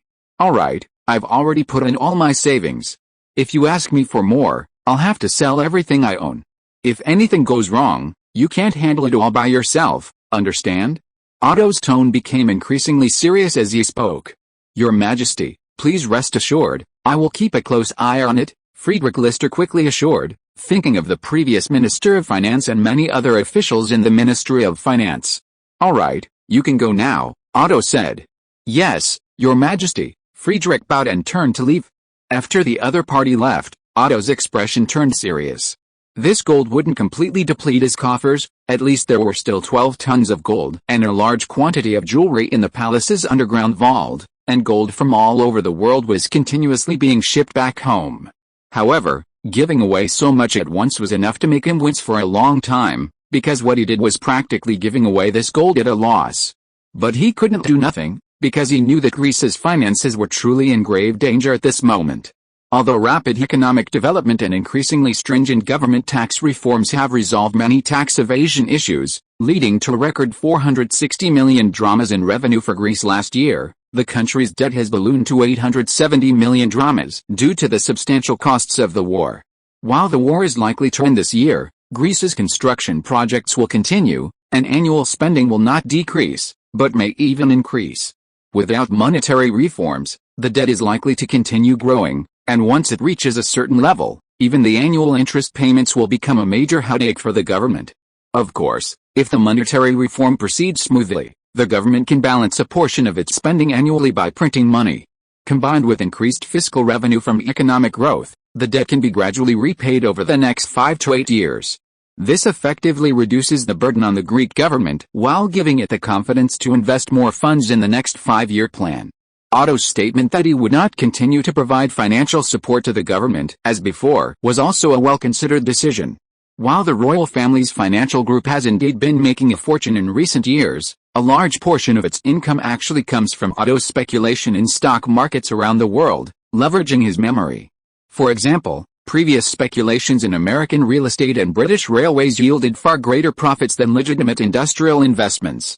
However, as Otto's influence on history grew, many circumstances changed, making speculative opportunities fewer and less predictable. Therefore, Otto decided to gradually reduce such speculative activities, leading to a sharp decline in the royal family's revenue. This revenue could only barely cover investments in the colonies, and continuing to provide financial support to the government became increasingly unsustainable. Thus, the government's finances had to become independent and self-reliant as quickly as possible. The royal family truly had very little surplus wealth. Chapter 222 Possessing a treasure is a crime. In recent years, with economic development, the labor movement has become increasingly intense, and most European countries have been troubled by it, with the situation being most severe in Britain and France. Of course, Greece and Russia are exceptions. Greece is affected because many factories have adopted more advanced technologies and workers are treated slightly better, while Russia has very little industry, which is almost negligible compared to its vast territory. Remember the initial website domain. Factories owned by the Greek Royal Consortium have higher wages due to their high technological content. They also strictly adhere to corporate employment laws, paying overtime in full. Working in a factory under the Royal Consortium is considered quite prestigious. However, the Royal Consortium's management is very strict, with more regulations and requirements. Participation in various union activities is mandatory, meaning that while enjoying benefits, there are also many obligations. In contrast, workers in private factories have a much tougher time. However, Otto, through the unions he established with the church, provides workers with a subsidy and uses missionaries to regularly promote awareness among the union's workers. Essentially, whether in royal factories or private workshops, workers still endured high-intensity work and engaged in extremely dangerous jobs, where injury or even death was a constant threat. However, happiness is always relative. Thanks to Otto's intervention, the living standards of Greek workers were generally slightly higher, which contributed to their relative stability. At the same time, the state-controlled labor unions, while helping workers fight for their legal rights, also helped maintain social stability. In short, due to rapid economic development, the Greek people lived relatively well, and the victory in foreign wars satisfied their nationalistic sentiments, leading to domestic stability. Meanwhile, as trade with Greece became increasingly frequent, especially after discovering the high profits of cotton cultivation, the Russian aristocracy saw a new world and poured into the cotton industry. Most of them had little interest in developing industry, believing it required massive investment of manpower and resources, as well as considerable time, and risked total financial ruin. Only a very few aristocrats saw the benefits of industrialization, such as Crown Prince Alexander, who invested in several textile mills and profited handsomely from the new looms imported from Greece. Under Alexander's influence, a few nobles began to invest in the textile industry, and of course, they also invested in cotton cultivation, seemingly trying to integrate the upstream and downstream industrial chains. However, their focus was more on light industry, as it was more profitable. Machinery could be imported from Greece. As for the machinery produced domestically, nobody paid any attention to it. Everyone knew how shoddy Russian machinery was. That cunning little fox, he's even learned to threaten me now. In the Winter Palace in St. Petersburg, Nicholas I couldn't help but complain as he read Otto's handwritten letter, delivered by Mikhail on horseback. Of course, despite saying that, he was actually in a good mood. Just a few days ago, after hearing rumors that Greece might negotiate peace with the Ottoman Empire and gain Constantinople, he had been furious. Fortunately, this urgent letter indicated that although Otto still had some ulterior motives, he was willing to abide by the agreement. This immediately lifted his spirits, and he looked at Foreign Minister Karl Vasilievich Nassarid. Karl, I am preparing to declare war on the Ottoman Empire. Go and inform the Ottoman Empire. Huh? The foreign minister was slightly taken aback, momentarily unable to process what he was seeing. These past few days, Nicholas I had been clamoring to declare war on Greece, so why the sudden shift to the Ottoman Empire? Who wrote that letter, and what did it say? It's a letter from Medini's husband. He requests that I send troops to join the Greek army in attacking Constantinople. Go now. Nicholas I's words cleared up the foreign minister's confusion. But your majesty, without any reason, to rashly declare war on the Ottoman Empire, the foreign minister said hesitantly. Isn't the reason for declaring war readily available? The Ottoman Empire previously expelled the Greeks by unjustly persecuting Orthodox Christians within its borders. I recall that our previous agreement with the Ottoman Empire stipulated that our country had the right to protect Orthodox Christians within Ottoman territory. So let's use this reason to declare war. Order the Ukrainian Legion into the Balkans to attack Constantinople alongside the Greek army. Inform the Caucasus Legion to tie down the Ottoman forces there. Furthermore, I'm preparing to gather another 200,000 troops for a full-scale attack on the Ottoman Empire. But Your Majesty, if we go to war now, the empire's treasury may not have enough funds for military expenses. At this moment, the finance minister quickly stepped forward and said, moreover, if we declare war on the Ottoman Empire now, Britain is very likely to intervene. HMPH, what fighting power can those British armies, raised under women's skirts, have? Nicholas I sneered, don't worry about them. As for the financial issue, Otto has already promised me that they will provide the Ukrainian Legion and the Caucasian Legion with weapons, equipment, and 6 months' worth of supplies. They are also willing to provide a 100 million drachmas interest-free loan, which only requires the empire to use future cotton trade revenue as collateral. The finance minister wanted to persuade him further, but seeing Nicholas I's expression, he knew he had made up his mind and said no more. Of course, most of the Russian nobility supported Nicholas I's decision to send troops to the Ottoman Empire. This wasn't because they particularly supported Nicholas I's dream of conquering Constantinople and establishing the Third Rome, but because the Black Sea coast was ideal for growing cotton and tea. Cotton aside, tea was also a major Russian export. European demand for tea had always been substantial. As early as the 17th century, Russians had begun trying to cultivate tea, but due to its poor quality, they had been unable to penetrate the European market. It wasn't until after the Napoleonic Wars that the Russian Empire imported superior tea varieties from the Far Eastern Empire and experimented with cultivation throughout the country. They eventually discovered that the lower latitude region near the Black Sea was ideal. In recent years, Russian-grown black tea finally found a market in Europe, and many regions of the Ottoman Empire were also suitable for tea cultivation. Therefore, for the Russian nobility, the Ottoman Empire was a classic example of possessing a treasure and being punished. When Nicholas I declared his intention to attack the Ottoman Empire, they disregarded the fact that it was winter and not a suitable time for war, and clamored for their support. Therefore, on January 17, 1845, the Russian Empire formally declared war on the Ottoman Empire, and Nicholas I's orders were swiftly dispatched to the Ukrainian and Caucasian military districts. Chapter 223 The Impact of an Unintentional Act. The news of Russia's declaration of war against the Ottoman Empire immediately caused a huge uproar in Europe, with the British reacting the most.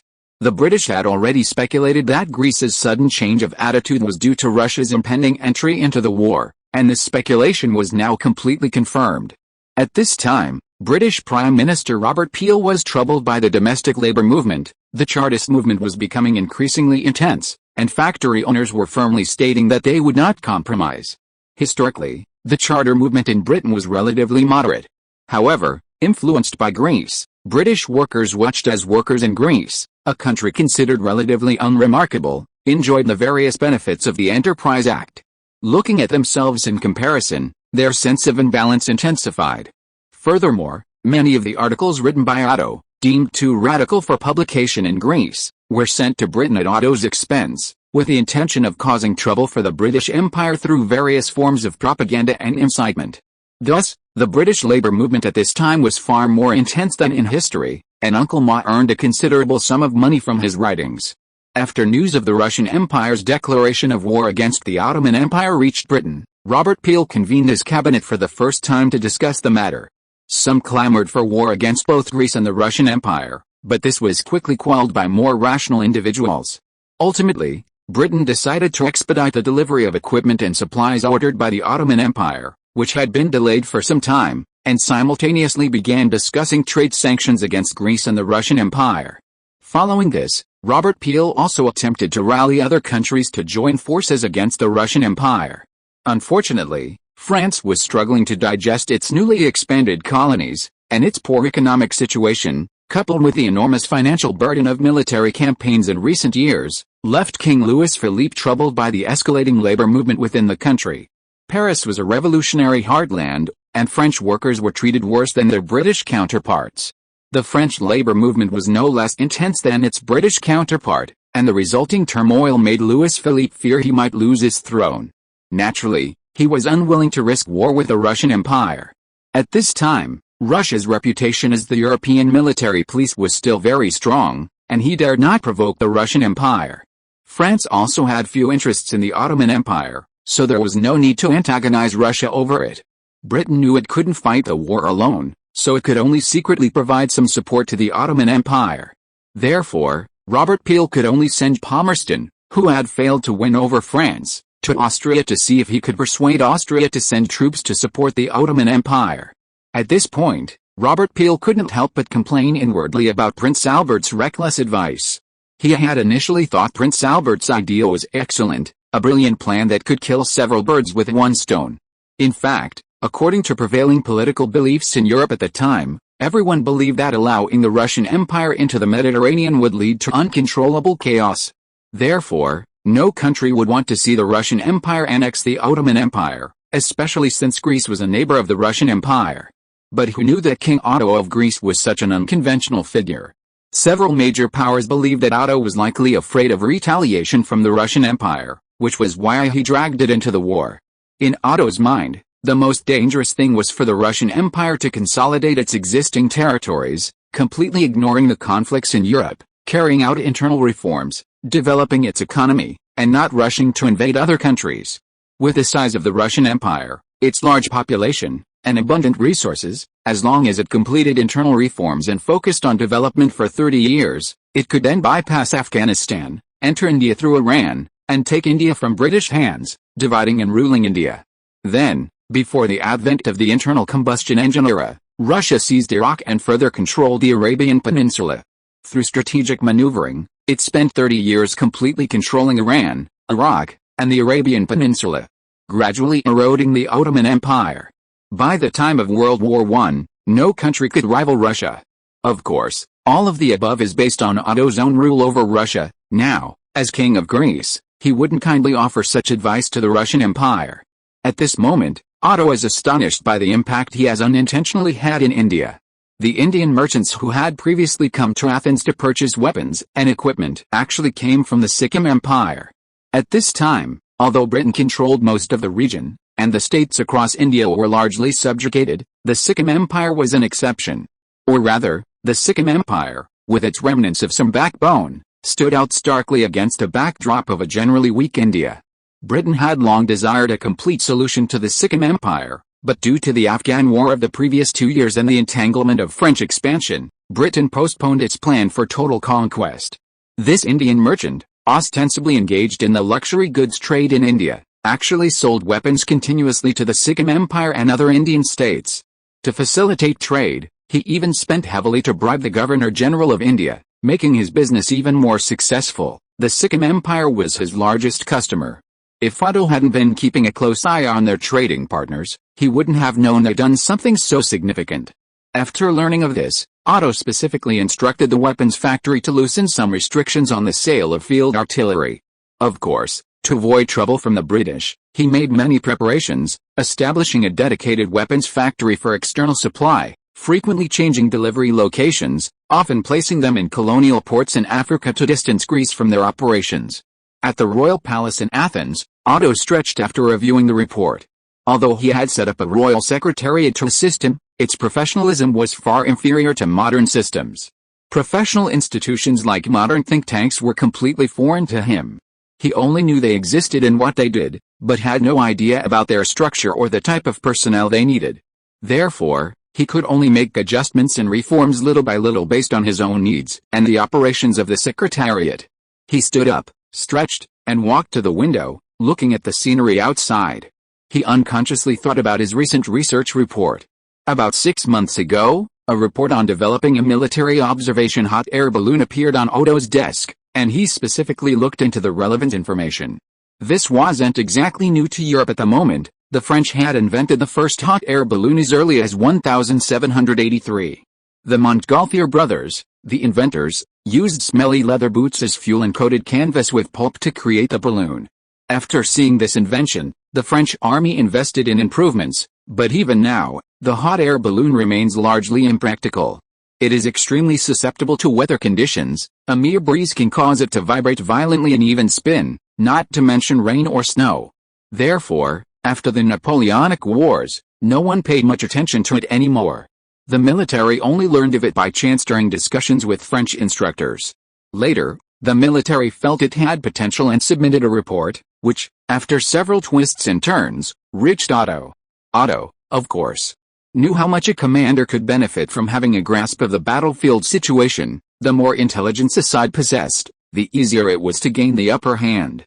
Moreover, in his view, developing hot air balloons wasn't particularly difficult.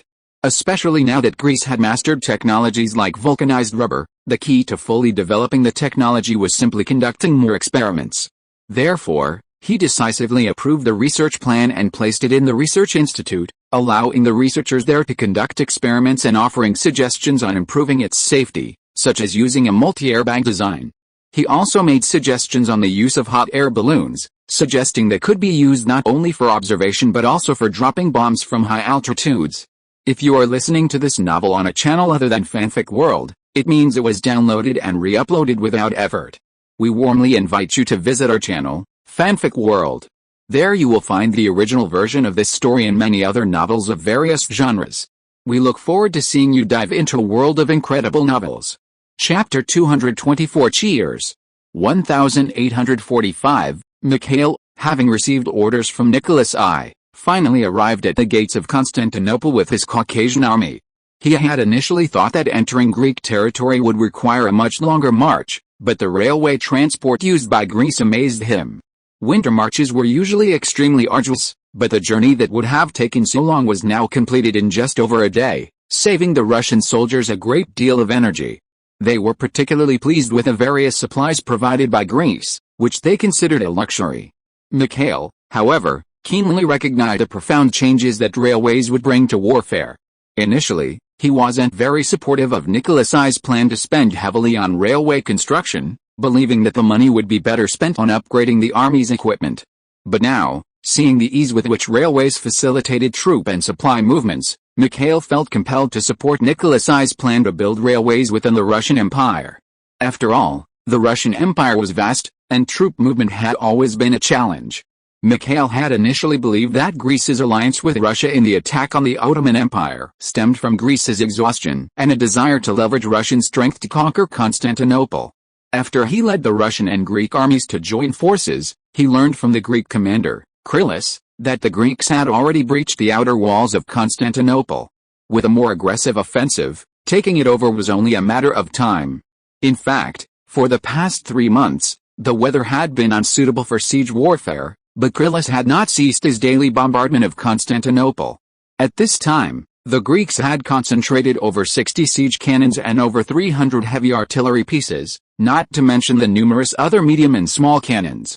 With a steady stream of artillery shells supplied by rail from the rear arsenals, Krylas's unbridled bombardment drew complaints from the logistics department from the very beginning of the war about his waste. Although Constantinople was a fortified city, its defenses had fallen behind the times due to years of neglect and lack of upgrades. Many sections of the walls could not withstand the sustained bombardment of modern siege artillery. The Ottoman Empire's dire financial straits further exacerbated the situation, leaving soldiers without adequate supplies and causing morale to plummet. Consequently, after breaches were breached in the outer walls, the city was unsurprisingly captured by the Greek army. If it weren't for orders from within the country instructing Clercus to minimize casualties and to adopt a very conservative approach during his attack, Constantinople would likely have already fallen completely. When the Russian army arrived, after assessing the situation, Mikhail realized that since the Greeks had already breached the outer walls and created numerous breaches in the rear fortifications, the siege would be much easier. Therefore, the Russian Empire couldn't afford to lag behind. If they couldn't achieve some success in the spoils of war, it would be difficult to stand up to the Greeks. Therefore, Mikhail immediately proposed that Russian soldiers would lead the attack, with Greece only needing to provide fire support, since the Caucasian legion's artillery was still lagging behind in their haste. Clercus, who had already received instructions from home, agreed without hesitation, and thus the first battle between the Russian Empire and the Ottoman Empire after the declaration of war began. The next morning, the cannons on the Greek artillery positions roared, shells landing in Constantinople. The enormous boom caused Ottoman soldiers to cover their ears, but most of their faces remained numb. The residents of Constantinople, trembling with fear, hid in their homes, praying that the shells would not fall inside. The wealthy and influential Ottomans had already fled the city they considered a death trap, leaving behind only penniless civilians and Ottoman soldiers tasked with defending it. For the past 3 months, the Ottoman soldiers had heard far too many cannon shots. They numbly watched as 24-pound cannonballs exploded in the city, blasting new craters into the already cratered ground, enduring the hunger in their stomachs. 3 months earlier, the Greek army had severed Constantinople's land connections with the outside world, and the Ottoman Empire's leadership had retreated to Ankara before Greece's second declaration of war.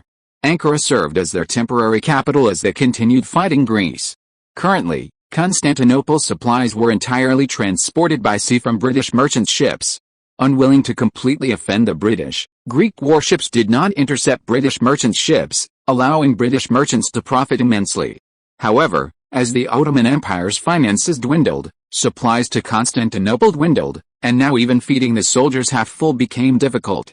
By this time, the morale of the Ottoman soldiers was on the verge of collapse.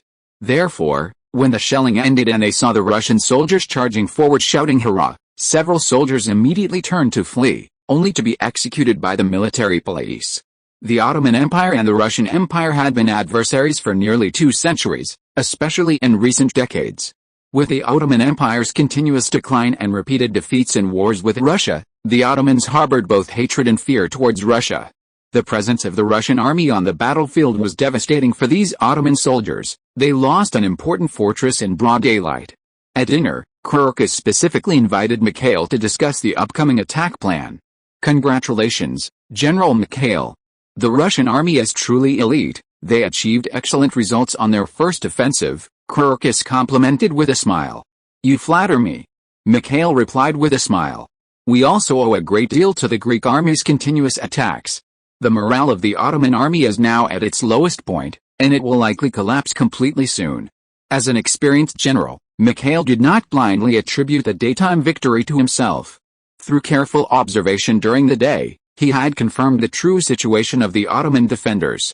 It could be said that even without the arrival of the Russian army, as long as Greece launched a full-scale offensive regardless of casualties, it could have captured Constantinople within a month. He has now essentially gotten a great deal. Everyone was carrying the bridal sedan chair, and since Mikhail hadn't claimed all the credit, Crocus was satisfied, and his smile became even more genuine. "Then the complete capture of Constantinople will depend on the bravery of your army. Let us wish you victory in advance."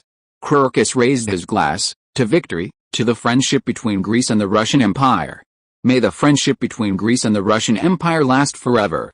Mikhail also raised his glass. Chapter 225 Blue Mold. Having completed her mission, Alexandra only rested for a few days in St. Petersburg before rushing back to Athens. Fortunately, the return journey was less hectic, allowing her a more leisurely pace. However, she still caught a cold during the latter part of the trip. Luckily, Otto had arranged for a doctor to accompany her from the beginning, and the doctor carried a large amount of medication, including several new and effective drugs developed by the Royal Pharmaceutical Company that were not yet ready for mass production. Alexandra stayed in Kiev for about half a month before embarking on her return journey. In fact, if it weren't for the doctor's insistence on ensuring everything went smoothly, she would have set off on the 5th day. After rushing all the way to the Moldavian region, Alexandra and her party changed trains and went straight to Athens. As soon as they got off the train, they saw a crowd of people welcoming them. Otto stood at the front of the crowd and smiled and waved to her. "Welcome back, Adini," Otto said to her with a smile, as the band played a welcoming tune and many people cheered loudly. "This is..." Alexandra was slightly taken aback by the grand scene before looking at Otto and asking. Otto blinked and smiled, saying, "My dear, you are now a hero in Greece. All Greeks know that you traveled thousands of miles, braving the bitter cold, to St. Petersburg to persuade the misled Nicholas I to send troops to help Greece. That's why the Russian Empire has now sent troops to help us jointly eliminate the evil Ottoman Empire." In recent Greek propaganda, The Ottoman Empire's previous negotiations were portrayed as utterly insincere, merely a delaying tactic. They claimed to have obtained a large loan from Britain to fund their military build-up and prepare for a counterattack against Greece. The Ottoman Empire had no intention of returning Constantinople, and this conspiracy was ultimately exposed by Greek intelligence. Queen Alexandra Nikolaevna was furious upon learning of this. She traveled alone to Russia and persuaded the Russian Empire to declare war on the Ottoman Empire, punishing this utterly untrustworthy nation. Queen Alexandra stood with the millions of Greeks, braving the bitter cold to travel to Russia in order to help Greece defeat the Ottoman Empire as quickly as possible. She even fell seriously ill and nearly lost her life in the process. Furthermore, newspapers detailed how, after arriving in Greece, Alexandra frequently visited charitable hospitals, shelters, and welfare institutions, donating money to these people and even selling her jewelry in the process. Alexandra instantly became seen as a kind, brave queen who was willing to sacrifice for the interests of the Greek people, and her popularity soared in Greece. Through this publicity, the Greek people were once again united, and the prestige of the Greek royal family was further enhanced. "I was just doing my duty, these praises are excessive." Back at the Athens palace, looking at the newspaper in her hand, Alexandra, who had just heard Otto explain the situation, said, "I don't think I did anything at all. Father sent troops because of your letter. By the time I arrived in St. Petersburg, Father had already decided to declare war on the Ottoman Empire. He even wondered if it was because of me that you decided to stand with the Russian Empire instead of being courted by Britain. You deserve it, Adini," Otto said with a smile, looking at Alexandra. "You proved with your actions that you stand with the Greek people. By the way, I heard you were sick in Kiev. How are you feeling now?" "This is all thanks to the penicillin that doctor carried with him. That drug is truly amazing. I had a very high fever, but after using it, the fever subsided in less than an hour. I've never heard of this drug before. It was developed by the Medical Research Institute, but because the manufacturing process is extremely complex, it can only be produced in small quantities in the laboratory, resulting in very limited production and preventing industrial-scale production. Therefore, it's not publicly available," Otto said. "The fact that it could quickly cure your illness proves that my research funding wasn't wasted." Alexandra nodded. "Such a good drug. I hope it can be mass-produced in the future, so that more people can no longer suffer from diseases." "Of course, you will in the future. You've just returned, so please rest more. I've already had hot water prepared," Otto said, looking at the tired-looking Alexandra. "I will hold a welcome party at the palace tomorrow." To those who knew the real situation, the propaganda in Greece was merely Otto diverting attention from the conflict, especially among the British. After the Russian Empire declared war on the Ottoman Empire, Prince Albert was finally certain that Otto had rejected Britain's goodwill, preferring to relinquish profits that could have been his for the taking rather than offend Russia. This led him to berate Otto as a complete coward, his fear of the Russian Empire reaching such a level. Of course, despite his outbursts, he knew in his heart that Britain's strategy of sowing discord between Russia and Greece had completely failed, and had even given the Russian Empire the opportunity to penetrate the Mediterranean, a worst-case scenario for Britain. "I should have known better," Albert thought with a slight regret, but he also felt that Greece's actions would ultimately backfire. The Russian Empire's ambitions were insatiable. It wouldn't be satisfied with simply annexing the Ottoman Empire. Greece's actions would only further fuel Russian greed, ultimately making Greece itself a target of the Russian Empire. It won't be long before Greece realizes it made the wrong choice, and then they'll have no choice but to rely on the British Empire.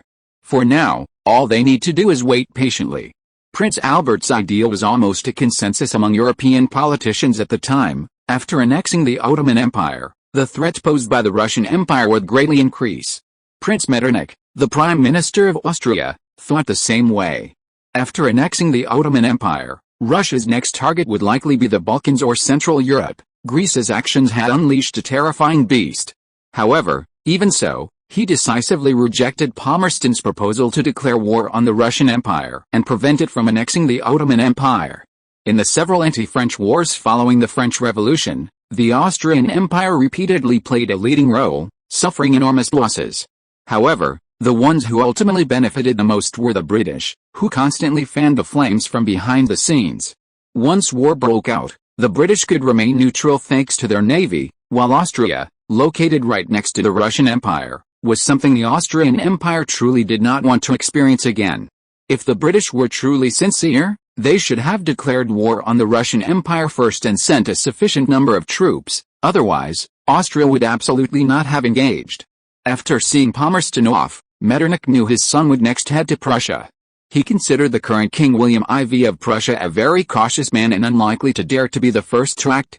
Of course, if William IV acted rashly, all the better. Russia would concentrate its hatred on Prussia, and the war would severely deplete Prussia's strength, making it unable to oppose Austria in the German alliance.